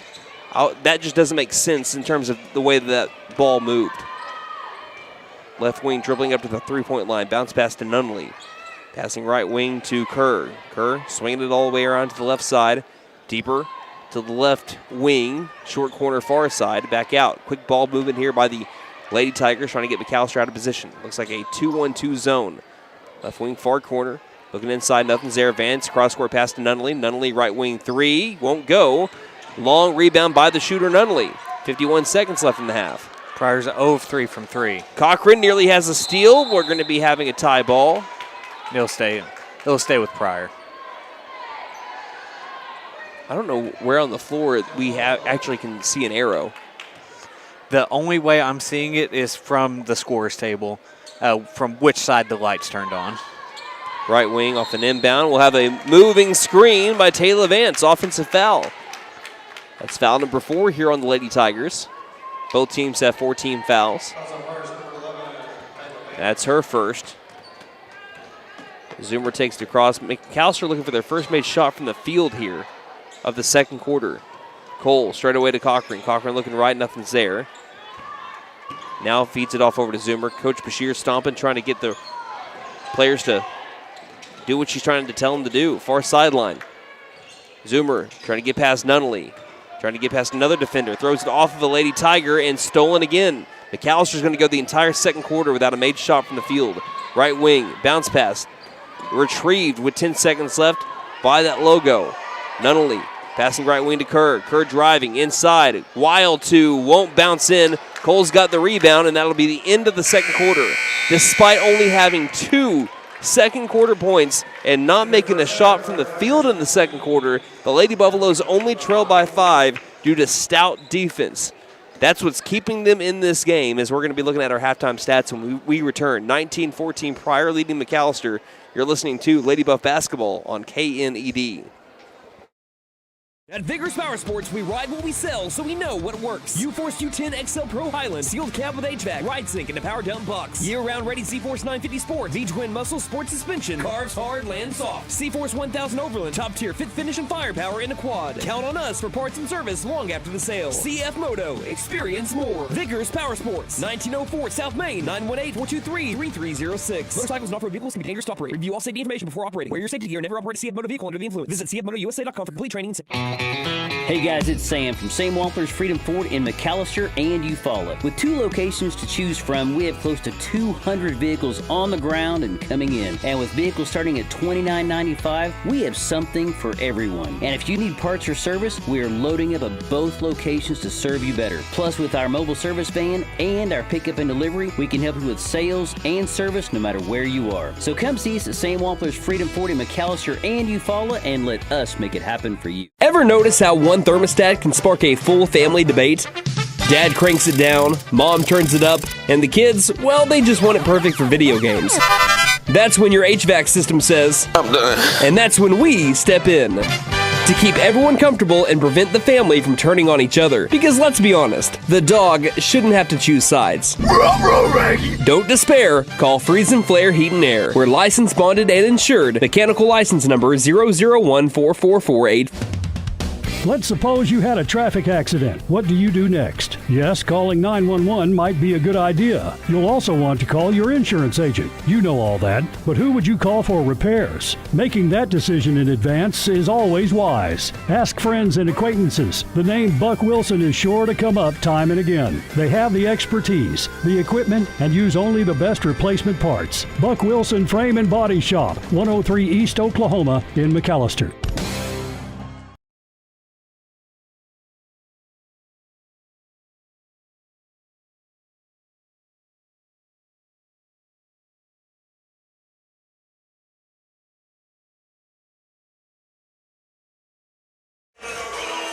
Well, McAlester Lady Buff basketball is not for the faint of heart. No.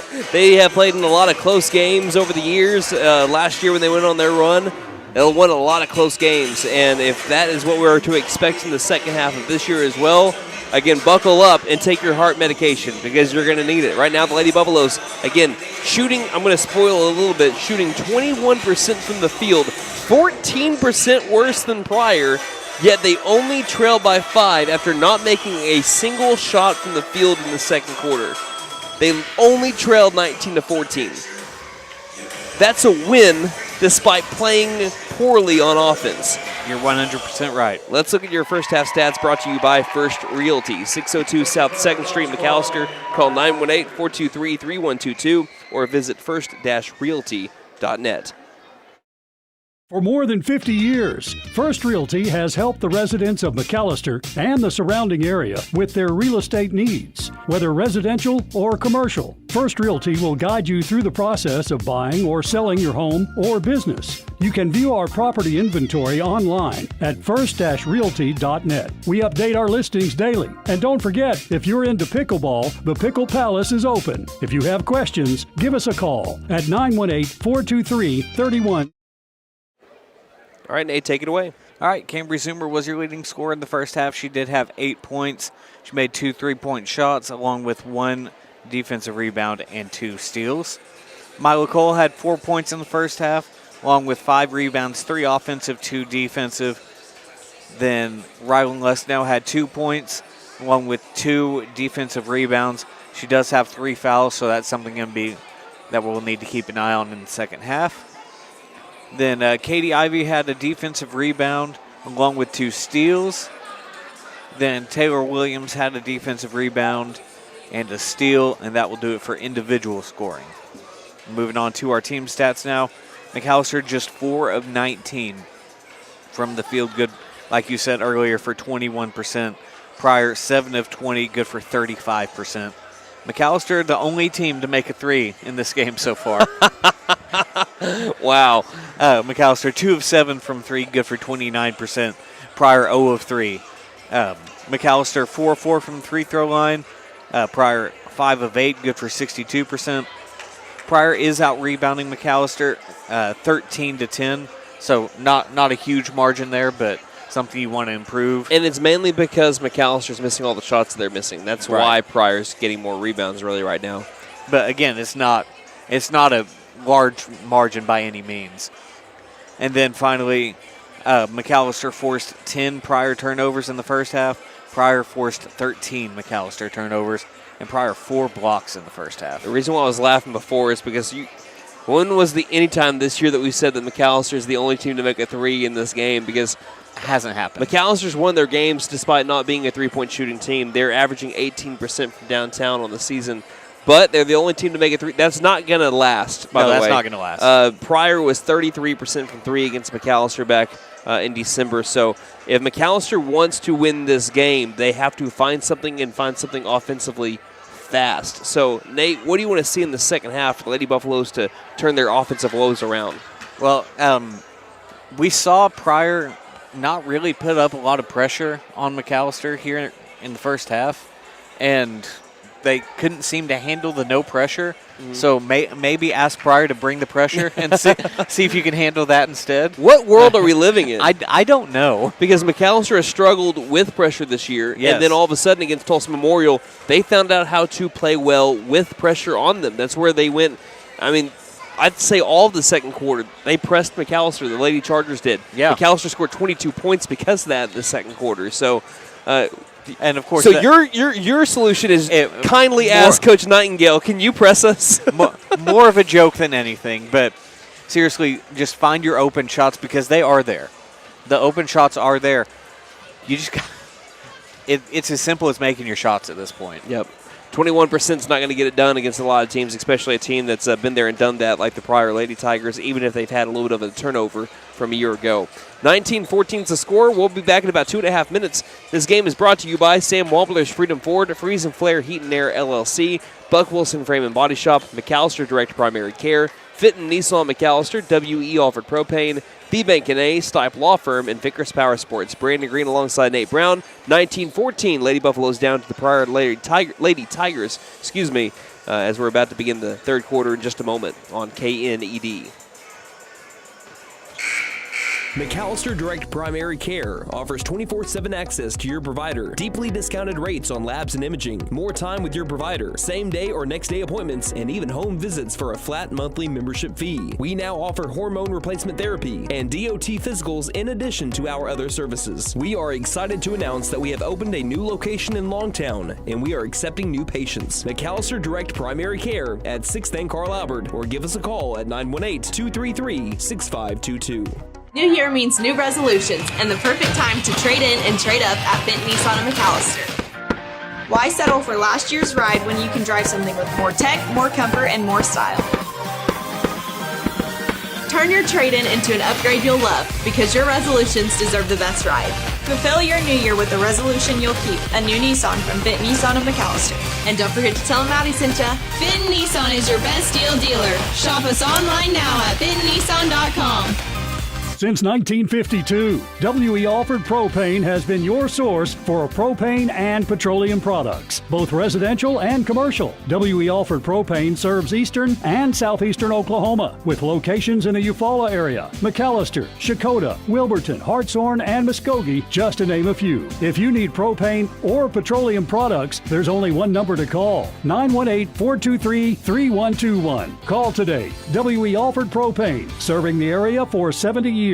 Game day is more than just sports. It's about community. That's why the Bank NA is proud to support our hometown team. Just like our athletes, we're rooted right here, working hard for every win. When you bank local with the Bank NA, your money stays local, fueling small businesses, helping families buy homes, and building a stronger community. So whether it's on the court, the field, or in your financial future, we're in this together. The Bank NA. Strong, secure, and ready to loan. Member FDIC, Equal Housing Lender.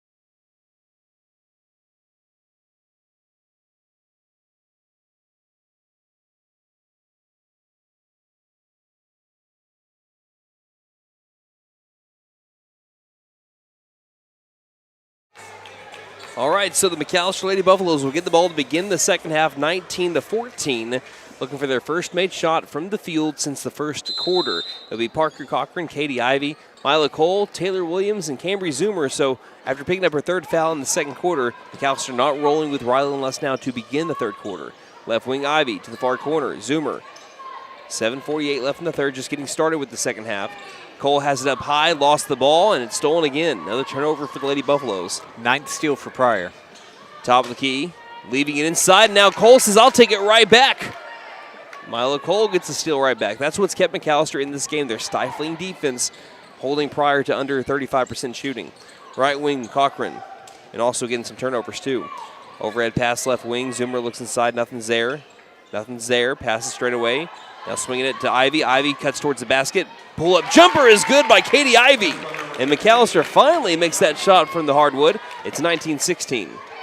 Those are Katie Ivey's first 2 points of the night.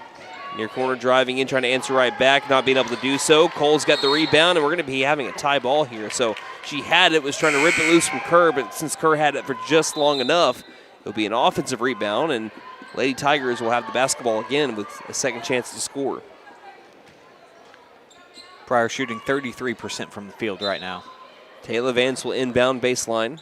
Vance looks, finds Nunnally. Back to Vance, low post, guarded well by Williams. Back out, dribbling in, spin move past Ivy. Shot is missed. Zoomer's got the rebound, low post. Defense continues to be great for the Lady Buffaloes. Down by 3, 19-16. Passing right wing to Cole, and we'll have an offensive foul on the Lady Buffs on Foul. Katie Ivey. That was off ball. Second. Her second. 6:42 remaining in the third. First foul of the second half on either team. Taylor straight away, swinging it right side. Finding Osborne. Osborne high post to Kerr. Kerr nearly had a pocket pick by Ivy, but is able to get it out beyond the perimeter. Right wing back to Nunnally. Swinging it back over left side to Taylor. Taylor back high post to Kerr. Kerr feeding it outside. Osborne traveled. As we mentioned, McAlester has been having their unforced turnovers, but Pryor has not played their best game either. A little bit because of the pressure that they've applied, but sometimes just mental mistakes like you saw there. Yeah, that is the 6th unforced turnover for the Lady Tigers. Not as common as what McAllister's had, but still there. Left wing Williams looks inside, finds Mila Cole. Mila Cole can't score, hitting off the low part of the backboard. Zoomer trying to take it back, and a pass around Cochran finds its way to Nunley. Good look and a great move to get to the position there for Coles. Here's a right wing three by Taylor that's drained, and that's their first made shot from downtown. We told you that's not going to last. Yep. They're a good three-point shooting team based on what we saw in just one game. You got to be able to keep up. Right wing Cochran. Cochran just kind of threw it into the belly there of Kerr, but since McAlester has the possession arrow, they'll keep the basketball, and Cochran has to come off. Let's now check in for her. 6-point game. Largest lead of the game for the Lady Tigers. Inbound, let's now quick pass back to Zoomer. Zoomer driving. Her shot is blocked. Late whistle coming in, leading to free throws for Kenny Zoomer. Cambry Zoomer. 22-16, 5:38 left in the third. By the way, we got him in the morning, 9 o'clock on KNED. First free throw made. Sorry, go ahead. Brought to you by Big V Feed Center. For your animals' needs plus winter feed booking prices, call 918-426-1951. Cambry's second free throw is made, and it's now 22-18 as McAllister's brought it back to a 4-point game. Those were her first 2 free throw attempts of the day. Again, an 80% free throw shooter, Cambry Zoomer. Nunley in the backcourt, getting across the half-court line, right wing into the corner. Looking, feeding it to the trailing Vance. Picked up by Lusnow. She rips it loose. Lusnow wants to take it in stride. 2-on-2. Taking it herself. Muscling low post. Swipe loose. Don't touch it, Ryland. It'll go out of bounds. Last touch by the Lady Tigers. I thought she was going to try to save it. Yeah. 5:19 left in the third. Vance checks out. Kerr comes right back in. Ivy looking around. She'll inbound it, finding Cole. Low post. Cole double team. Can't score. Great post defense. Last touch by the Lady Buffaloes out of bounds. And leads to Pryor getting the ball right back.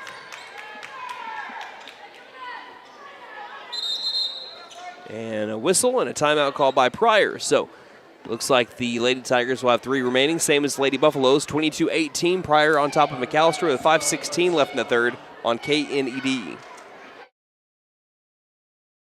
Stipe Law Firm, your first call when the unthinkable strikes for over 80 years. We focus on wrongful death, personal injury, truck and oil field accidents, insurance bad faith, probate, end-of-life preparation, and Social Security disability claims. We are here to advocate for you in all of your legal needs. We are a full-service law firm with over a century of experience representing Oklahomans across the state, professionally and discreetly. We win our cases in courtrooms, not on social media. Call today, 918-423-0421, or go online to stipelaw.com.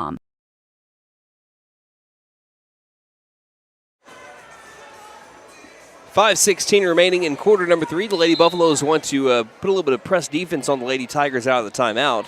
We'll see how they apply it here as there'll be a bounce pass still in the backcourt. Kerr, double team, tries to get out of that, and a foul called on the Lady Buffs. As a little too much contact made on Kerr.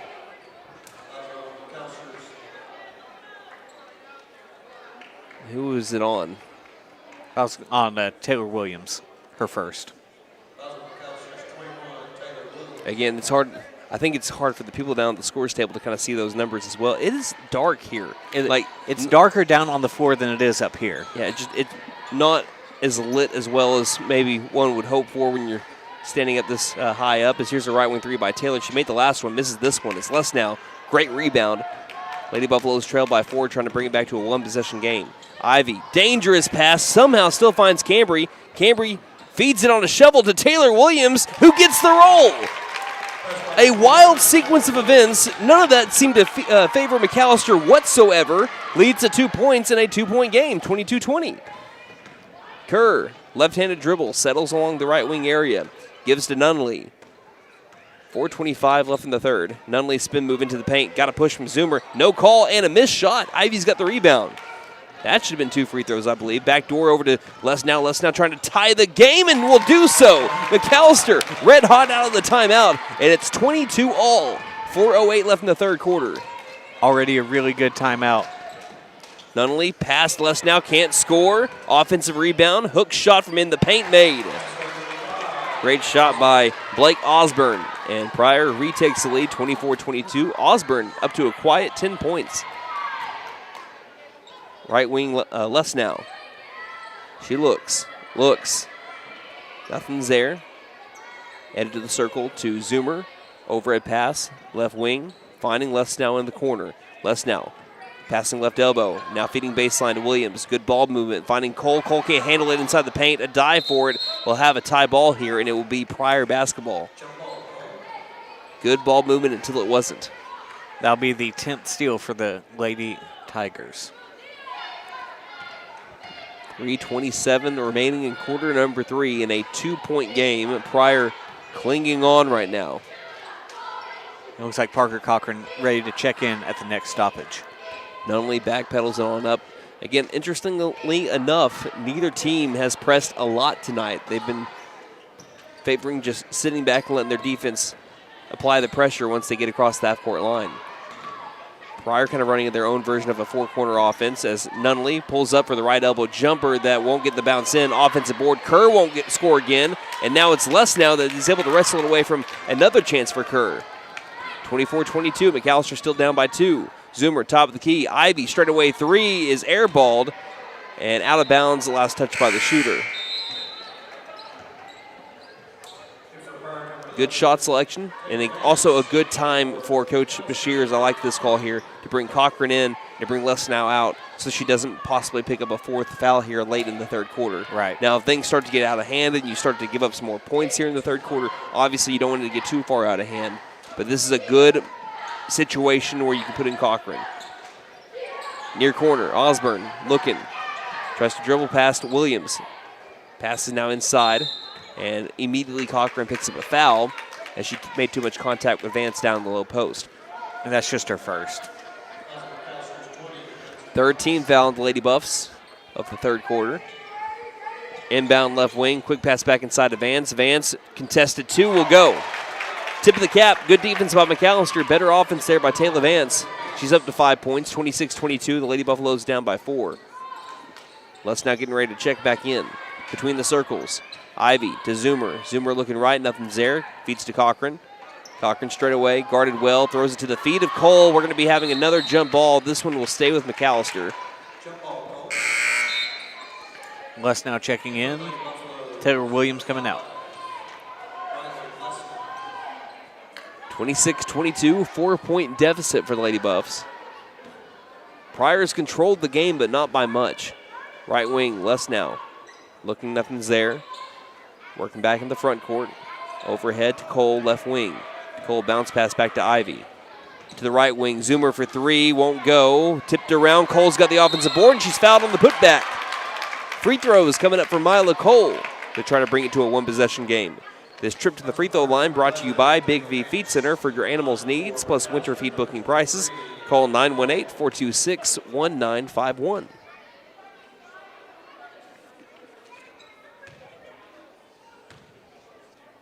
Highs the rim, takes 3 dribbles, spins the ball, bends the knees, jump shot, no good. Fouls on number 11, Taylor Vance, her second, team second. And that was just the first miss of the night from the free throw line for McAlester. Second free throw is good. By Mila Cole, splits the trip, and it's a one-possession game again, 26-23. Cole's got 5. Far corner, driving, Osborne, met by Cole. Now lost the ball, gathers it back outside right wing. Kerr, top of the key, dribbles it back out, right side with the pass. Osborne to Nunnally, back into Osborne, guarded by Cole. Shot is up and made by Osborne. He's up to 12 points, and it's a 28-23 game as Lady Buffaloes were down by 5 at half. Down by 5 again here with 1:12 left in the third.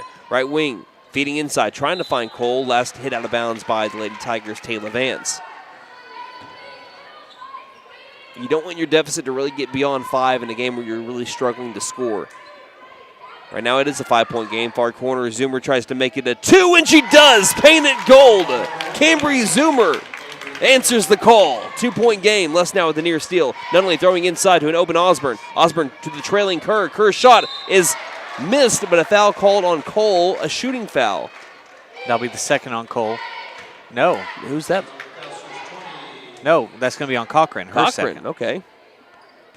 Team foul number 4. Free throw by Kerr is made.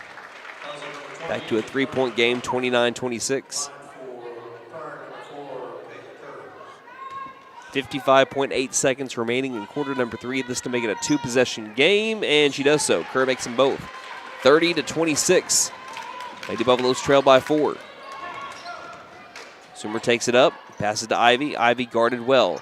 Ivy looks around, won't find anyone. Back to Zoomer.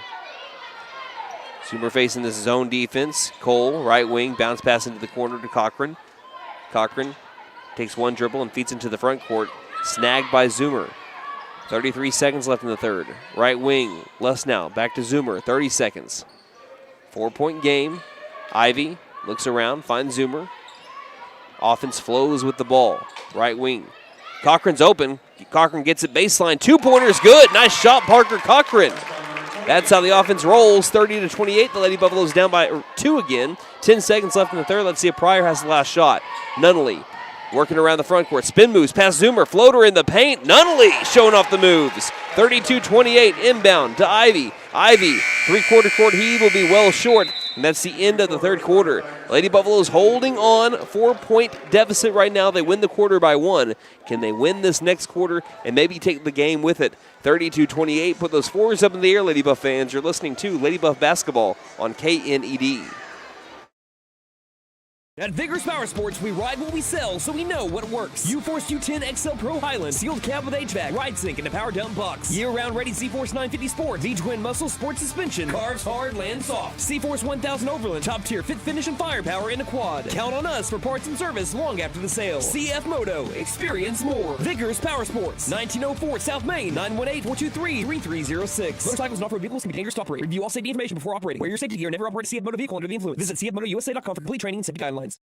Hey guys, it's Sam from Sam Wampler's Freedom Ford in McAlester and Eufaula. With 2 locations to choose from, we have close to 200 vehicles on the ground and coming in. And with vehicles starting at $29.95, we have something for everyone. And if you need parts or service, we are loading up at both locations to serve you better. Plus, with our mobile service van and our pickup and delivery, we can help you with sales and service no matter where you are. So come see us at Sam Wampler's Freedom Ford in McAlester and Eufaula and let us make it happen for you.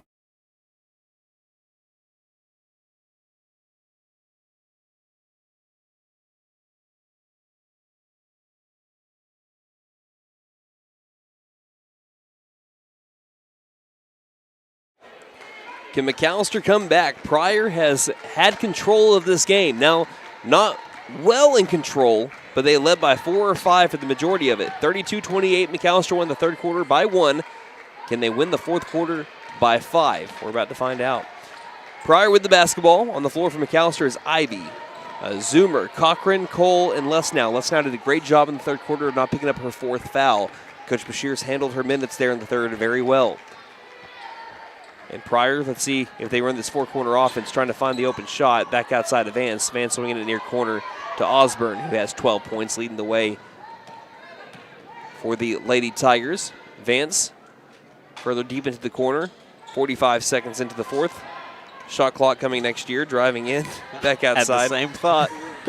Now, again, don't hate the player, hate the game. But that's why I'm also happy that we are getting a shot clock. McAlester boys, we've done the same thing. It's just that when you're down, you hate it. Here's a floater that's missed. Offensive board, 2 by the Lady Tigers. Triple team, finding a wide open Kerr. Lost in translation. Perfect opening possession for the Pryor Lady Tigers in the fourth quarter. Burned a minute and nearly 15 and gets 2 points off of it as well. Kerr's into double digits. She has 10. Pass inside, and it's a steal by Osborne. 6-point game, 34-28. Tied for the largest lead of the game for the Lady Tigers, and if they score here, McAlester is behind the 8 ball. 6:29 left. 4-corner offense.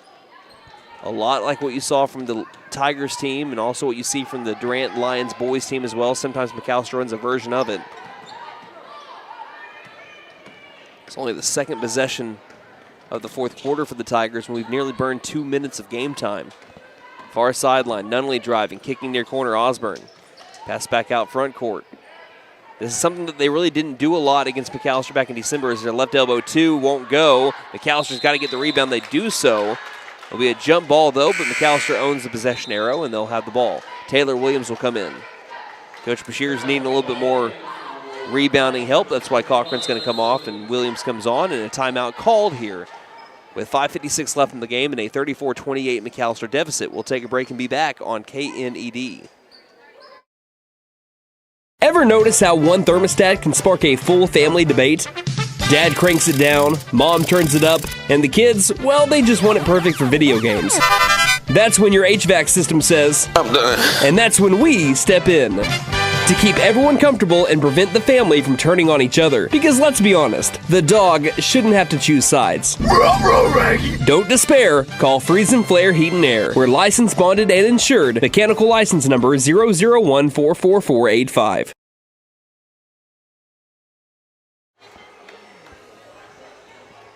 5:56 left in the game. The McAlester Lady Buffaloes are trailing 34-28, and although the Lady Tigers are not just holding on to the ball and just waiting for McAlester to come up to them, they are running a type of offense that is allowing time to be burnt and McAlester to find themselves out of positions and for mid-range jumpers to be attempted. Now, luckily for McAlester, they haven't been made yet, but they also have to get rebounds to end possessions. Right.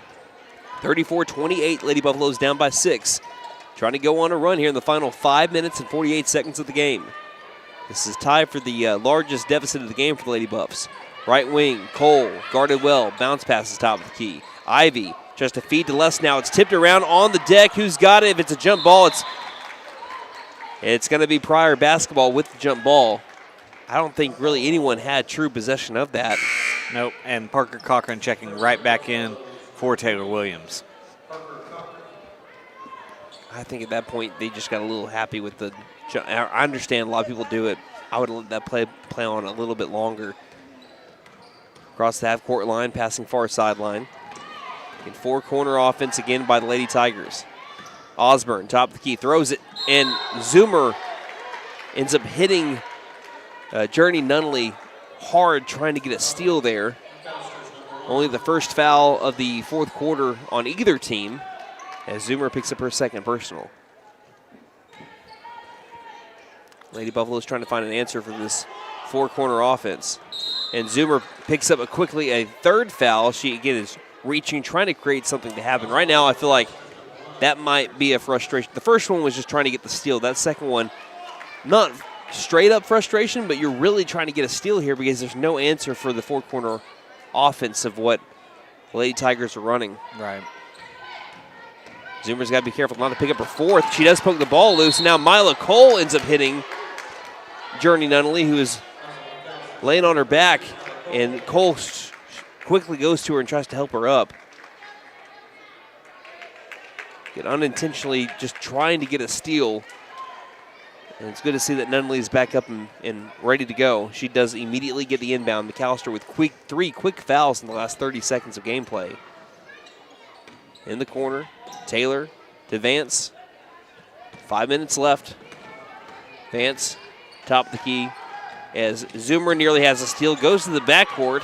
They're going to say it was because it was tipped by Zoomer. McAlester fans are irate that should have been a backcourt violation, and a timeout will be called by Toby Nightingale. That's bang bang. I think that was the right call in the end, but we'll take a 30-second timeout and come back on KNED. Let's suppose you had a traffic accident. What do you do next? Yes, calling 911 might be a good idea. You'll also want to call your insurance agent. You know all that, but who would you call for repairs? Making that decision in advance is always wise. Ask friends and acquaintances. The name Buck Wilson is sure to come up time and again. They have the expertise, the equipment, and use only the best replacement parts. Buck Wilson Frame and Body Shop, 103 East Oklahoma in McAlester. McAlester Direct Primary Care offers 24/7 access to your provider, deeply discounted rates on labs and imaging, more time with your provider, same day or next day appointments, and even home visits for a flat monthly membership fee. We now offer hormone replacement therapy and DOT physicals in addition to our other services. We are excited to announce that we have opened a new location in Longtown, and we are accepting new patients. McAlester Direct Primary Care at 6th and Carl Albert, or give us a call at 918-233-6522. 4 minutes, 48 seconds left here in the fourth quarter. The Pryor Lady Tigers leading 34-28. The McAlester Lady Buffaloes trying to come back from a 6-point deficit. They have not scored here in the fourth quarter, just like they only scored 2 points in the second quarter. As there's a inbound into the backcourt. Again, mainly the reason why they haven't scored in the fourth quarter, though, is because the time of possession is insane. Oh, that's not a foul. That can't be a foul. Taylor Vance fell down, and Mila Coles picked up with a foul. She just fell. There's no foul here. That's her third. That can't happen. How many foul? What's the foul count between the two teams right now? Because I think it's a wide margin. Oh my goodness. That's why I hate iPhones right there, Brendan. Foul count is 15-9. McAlester with, and there comes our fifth one. As again, I think that's the correct call. McAlester fans are upset. And that's Zoomer's fourth. She had 0 fouls coming into the fourth quarter.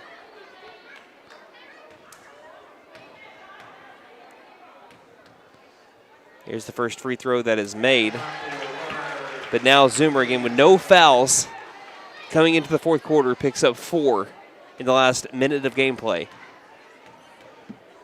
Second free throw is made as well, and it's 36-28 as McAlster's down by 8.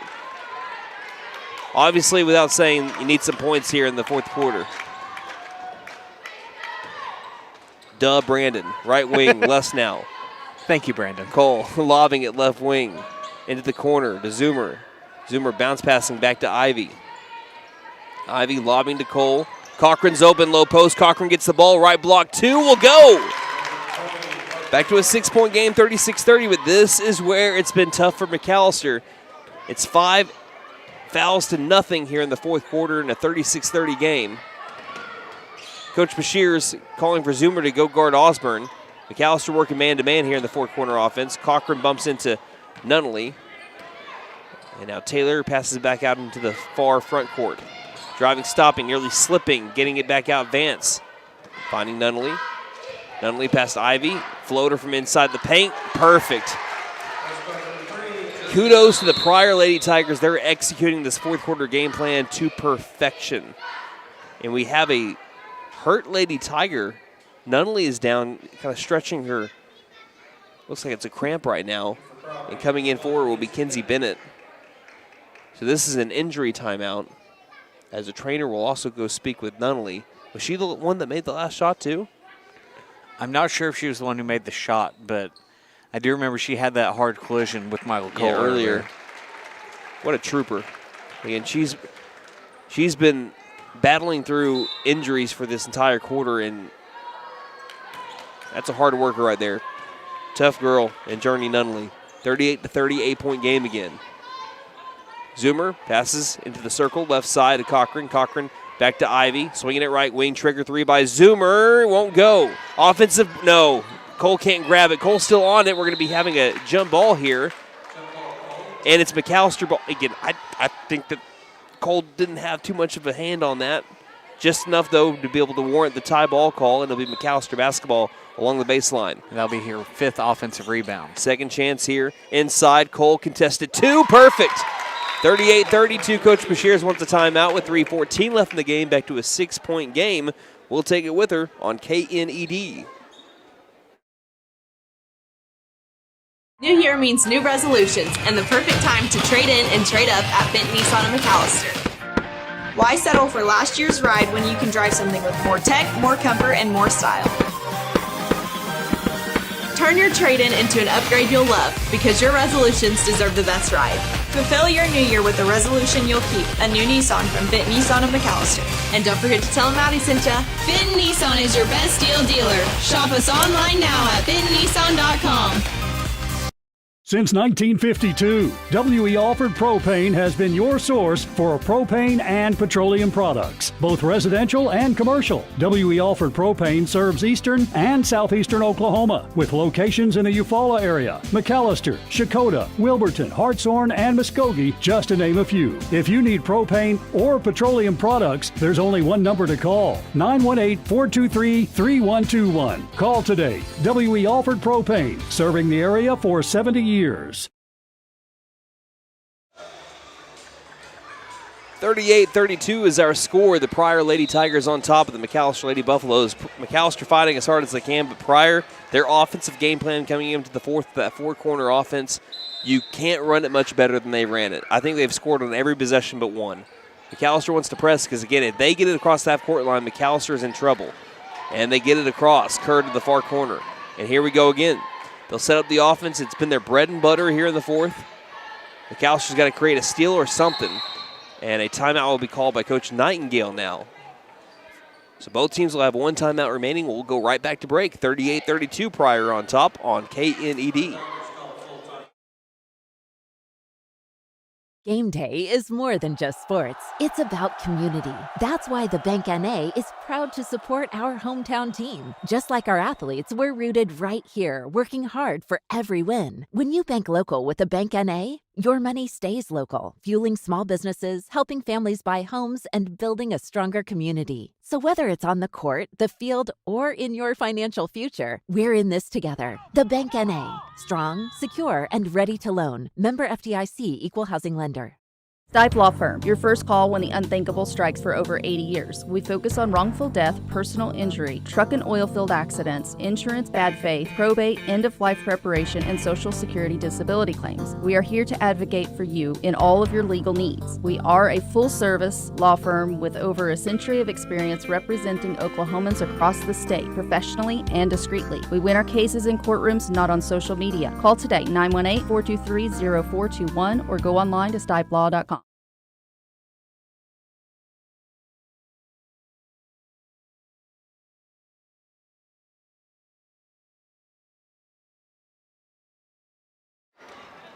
You're joining us in the middle of play, coming out of the timeout. 38-32, Pryor's on top of the McAlester Lady Buffaloes.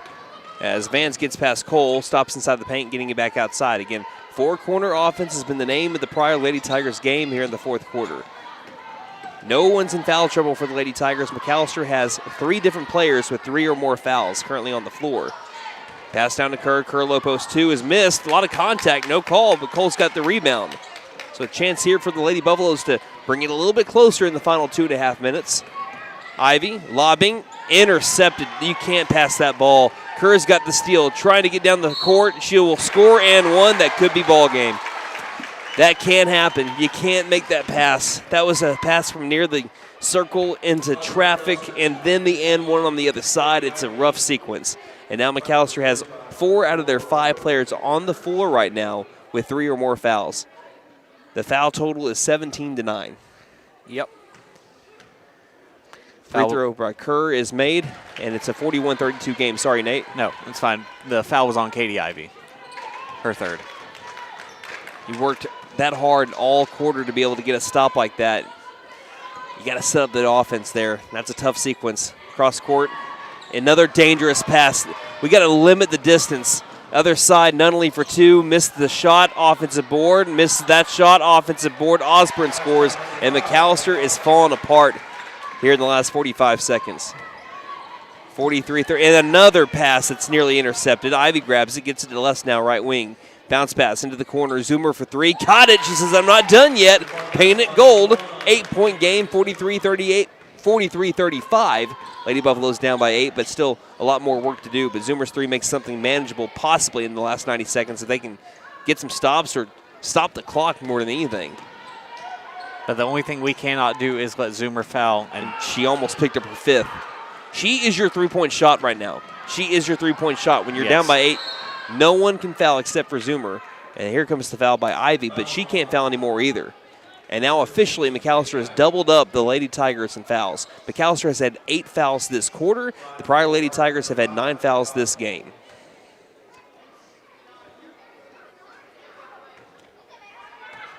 Osborne with the free throw. First one's up and back ironed. So who is on the floor who can foul? Funnily enough, Rylan Lesnow can afford a foul. Yep. And so can Parker Cochran. And so can Mila Cole. Second free throw is made. Splitting the trip. It's a 44-35 game. Lesnow, Cochran, and Cole can all afford at least one foul. Cole between the circles, passing far corner. Ivy setting up for three. Ivy can't get the shot to go. Rebounded by the Lady Tigers, and Kerr will be fouled by Cole. She can't afford another one. Boy, the free throw total here and the foul total is going to be just insane. Pryor will double up McAlester on free throw attempts during this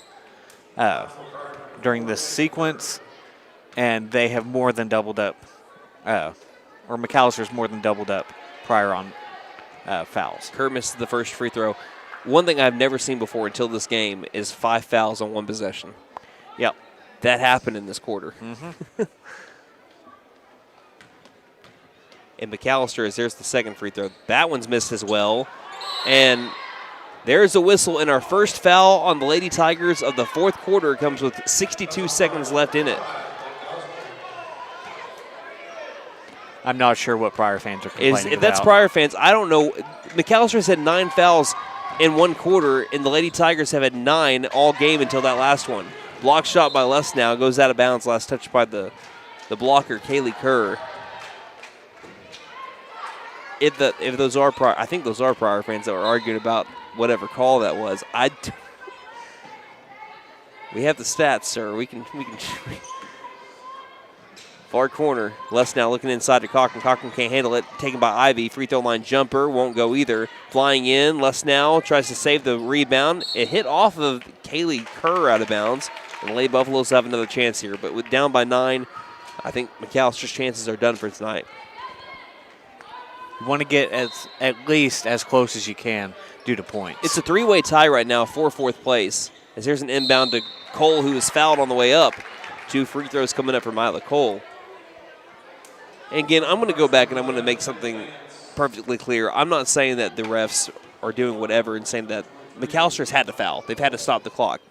They've had to be able to get people to the free throw line because McAllister's not been able to stop the four-corner offense. Right. What I'm saying is, if you are wondering where the fouls are at, fouls have been there.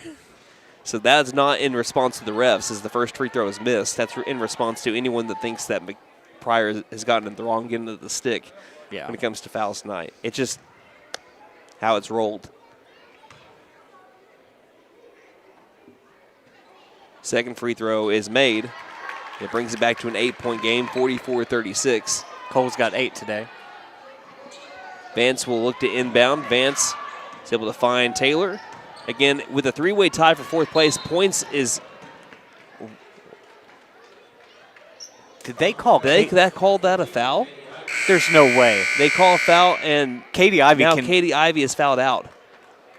And Katie Ivy's got her palms up in the air. She did not touch anyone. Oh, my goodness. That's her 5th. She's done. Katie Ivy is bewildered on how that's a foul. And so am I. And that's somehow going to lead to 2 free throws. That's wild. Blair Taylor will take 2 free throws. Her first one is missed. 31.5 seconds left in the game. Again, McAllister's fouled a lot this quarter. They have fouled, but there's been 2 or 3 here where McAllister has been left scratching their heads. That's one of them. Second free throw's missed as well. 0 of 2 from the line. Cole's got the rebound with 28 seconds left. Needing to score quickly if they want a chance to win. Zoomer driving. Zoomer to the low post. Here 2 is blocked. And as she was standing out of bounds trying to save the ball, again, just a hustle play, but couldn't make it happen. That's the 6th block by Pryor tonight. That's wild, too. Pryor had 4 blocks against McAllister. That's now 10 blocks in the series. And Zoomer is fouled out, and that's your game. At that point, I don't think you just let the clock run out. Yeah. You don't want them to get 2 more points. That leads to a closing of the distance. But McAllister has now had 2 different players foul out, and the Lady Tigers, just to tell you the foul count, the Lady Tigers have not had a player that reached 4 fouls tonight. Yep. First free throw missed. And somehow it's still working out for the Lady Buffs. But again, you don't have Cambry Zoomer. You don't have Katie Ivy. Your 2 starting guards are out. Oh, Brandon, I was reading the wrong column to you. I'll tell you the real total here in just a second. Second free throw made, 45-39. What's the total? It is 21 fouls for McAlester to 11 for Pryor. Yeesh. Driving in, Lussnow can't make the shot down the low post. And Kennedy Earhart, who's coming into the game, can't get the rebound, and it'll go back to the Lady Tigers, 45-39. Do not foul. 5 seconds. Let it go. Let it dribble on out. Again, Lady Buffaloes can be frustrated at some things tonight, but the most thing that they can be frustrated with is they just couldn't get their offense to roll when they needed it. Valiant effort. Hustle was all there. Hard work was still there. It's just that sometimes execution, it comes down to that. Pryor, hats off. Pryor came into the fourth quarter with a game plan and executed it to near perfection. And the Pryor Lady Tigers showed why they are once again one of the top 4 teams in 5A4 with a win tonight. They hold on to their number 4 spot in the district standings. McAlester will stay, we believe, at number 6. We'll see what happens with Memorial tonight. They're playing who again? Durant. Durant. So I would say Durant will probably win that game if they hadn't already. I was going to say, we should have a final on that one. I'll have that for you momentarily. So the Lady Buffaloes will probably hold on. Yeah, the final score is 48-22, Durant over Memorial. So the Lady Buffaloes are clinging on to the 5 spot, actually, because they have the head-to-head over Tulsa Memorial. So, again, our final score tonight, the McAlester Lady Buffaloes end up falling tonight 45-36. We will take a break and look at some post-game stats when we return on KNED. At Vigorous Power Sports, we ride what we sell, so we know what works. U-Force U10 XL Pro Highland, sealed cab with HVAC, ride sync, and a power dump box. Year-round ready C-Force 950 Sport, V-Twin Muscle Sport Suspension, carves hard, lands soft. C-Force 1000 Overland, top-tier fit finish and firepower in a quad. Count on us for parts and service long after the sale. CF Moto, experience more. Vigorous Power Sports, 1904 South Main, 918-423-3306. Motorcycles and off-road vehicles can be dangerous to operate. Review all safety information before operating. Wear your safety gear and never operate a CF Moto vehicle under the influence. Hey guys, it's Sam from Sam Walters Freedom Ford in McAlester and Eufaula. With 2 locations to choose from, we have close to 200 vehicles on the ground and coming in. And with vehicles starting at $29.95, we have something for everyone. And if you need parts or service, we are loading up at both locations to serve you better. Plus, with our mobile service van and our pickup and delivery, we can help you with sales and service no matter where you are. So come see us at Sam Walters Freedom Ford in McAlester and Eufaula and let us make it happen for you. Ever notice how one thermostat can spark a full family debate?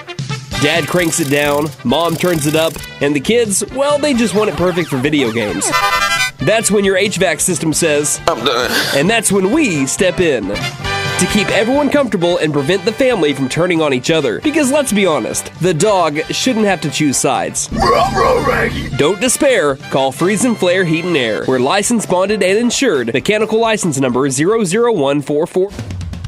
Let's suppose you had a traffic accident. What do you do next? Yes, calling 911 might be a good idea. You'll also want to call your insurance agent. You know all that, but who would you call for repairs? Making that decision in advance is always wise. Ask friends and acquaintances. The name Buck Wilson is sure to come up time and again. They have the expertise, the equipment, and use only the best replacement parts. Buck Wilson Frame and Body Shop, 103 East Oklahoma in McAlester.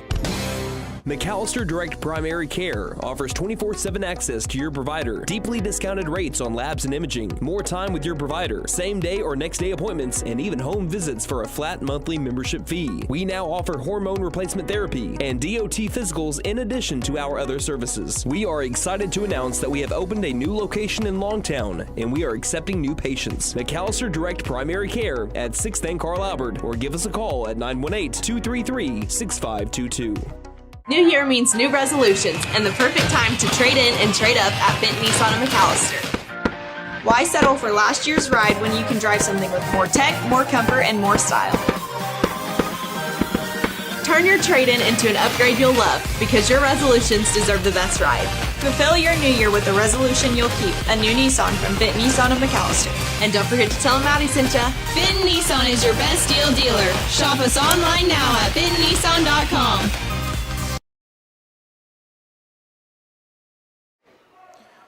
So the McAlester Lady Buffaloes, once again, I don't know, there might be some kind of curse or something, but this entire season we've had a combined between the McAlester Lady Buffaloes and the McAlester Buffaloes, a combined 13 wins out of how many dates that we've So we have called 14 dates of basketball.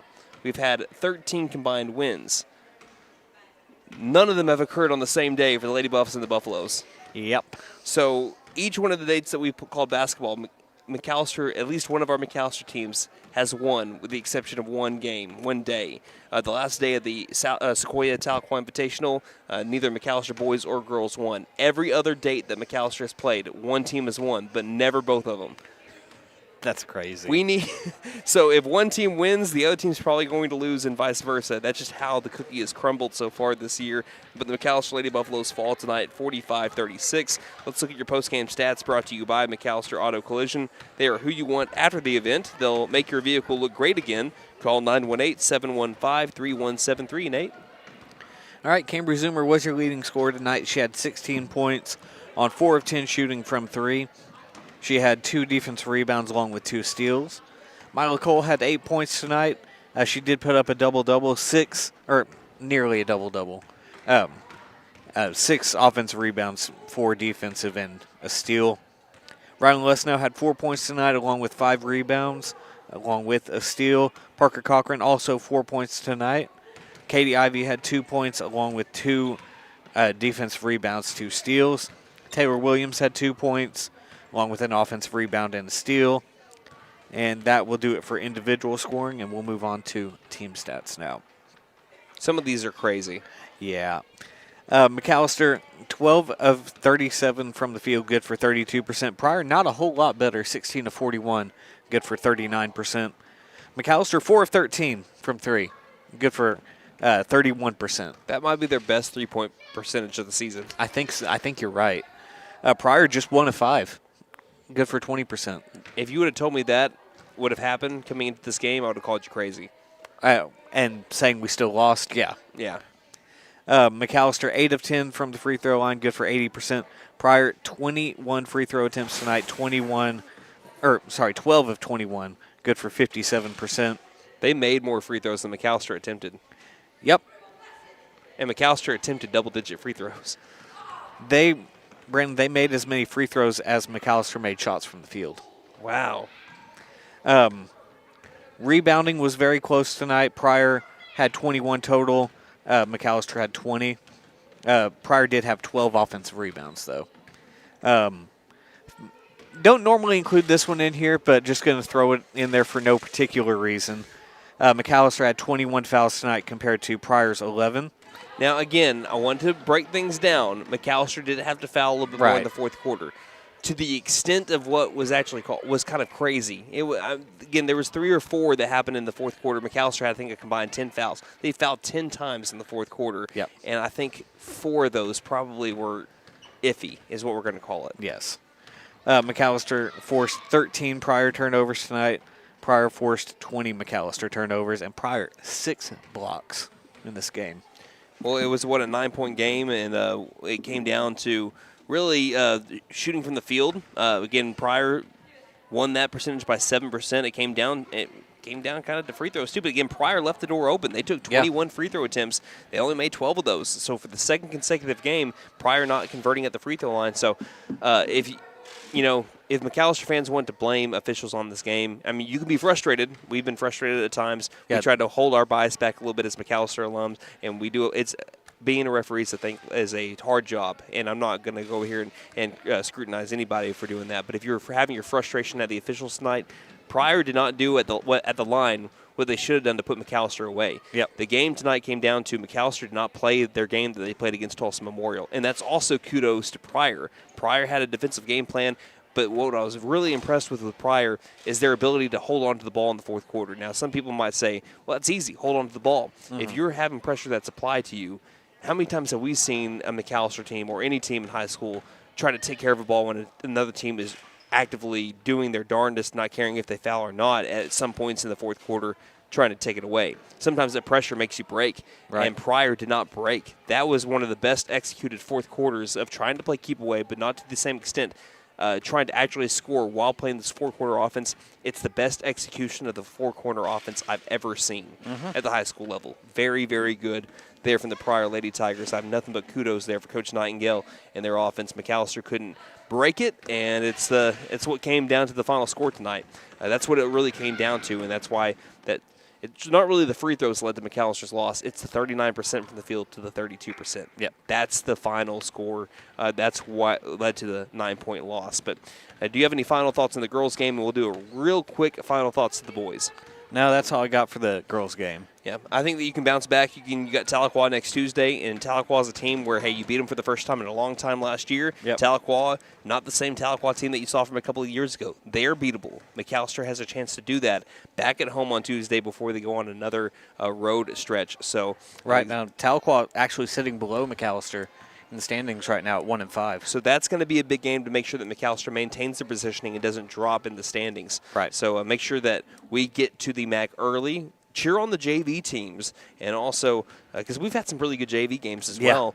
We had a game that ended in a walk-off free throw. Yeah, I've never seen that before, and I absolutely loved it. So go watch the JV games and go watch the McAlester Lady Buffaloes. They deserve your support, and make it loud for these opposing Tahlequah Lady Tigers on Tuesday. And because it's also going to be our last home game for a little while. Right. So go. I think it's our second to last home game. Or I think we have 3 more. 3, okay. Anyway, let's go ahead and look at the boys real quick again. They won this game. Hey, everything that you could have hoped for from the McAlester Buffaloes, they did tonight. Oh, 100%.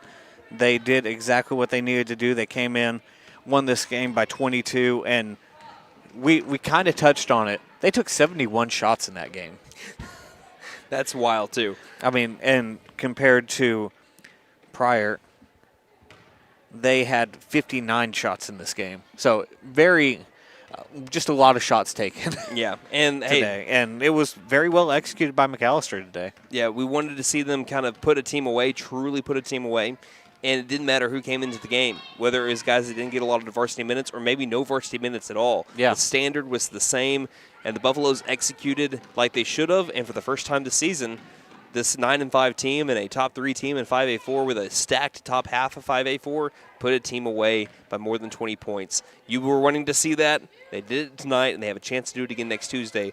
But that's going to be a battle of 3 versus 4, and that needs to be a loud environment as well against the Tahlequah Tigers. Yes, that needs to be a loud environment like it was. I think that was the second day of the Primus Moore Invitational. Mm-hmm. Let's have a crowd like that again, man. Absolutely. So thank our sponsors one final time, Nate, and we'll make the long hour, 45-minute drive back to Pittsburgh County. All right. I'd like to thank Sam Wampler's Freedom Ford, Freeze and Flare Heat and Air, Buck Wilson Frame and Body Shop, McAlester Direct Primary Care, Fenton Nissan McAlester, W.E. Alford Propane, The Bank & A, Stipe Law Firm, Vickers Power Sports, and First Realty. And a big thank you to our board operator, Wyatt Hubbard, and also Austin Wheat. And thank you, the listener, for spending your Friday night with us as well. One final time from the Burdick Center in Pryor, Oklahoma. The boys won the first game 77-55, but the girls, the Pryor Lady Tigers, they got their revenge for their male counterparts. They won that game over the McAlester Lady Buffaloes by a final score, I believe, of 45-36. Until Tuesday when McAlester is back at home against the Tahlequah Tigers, on behalf of Nate Brown and myself, this is Brandon Green saying, don't just have a great night. Have a Buffalo night, everybody. Night-night, Harper.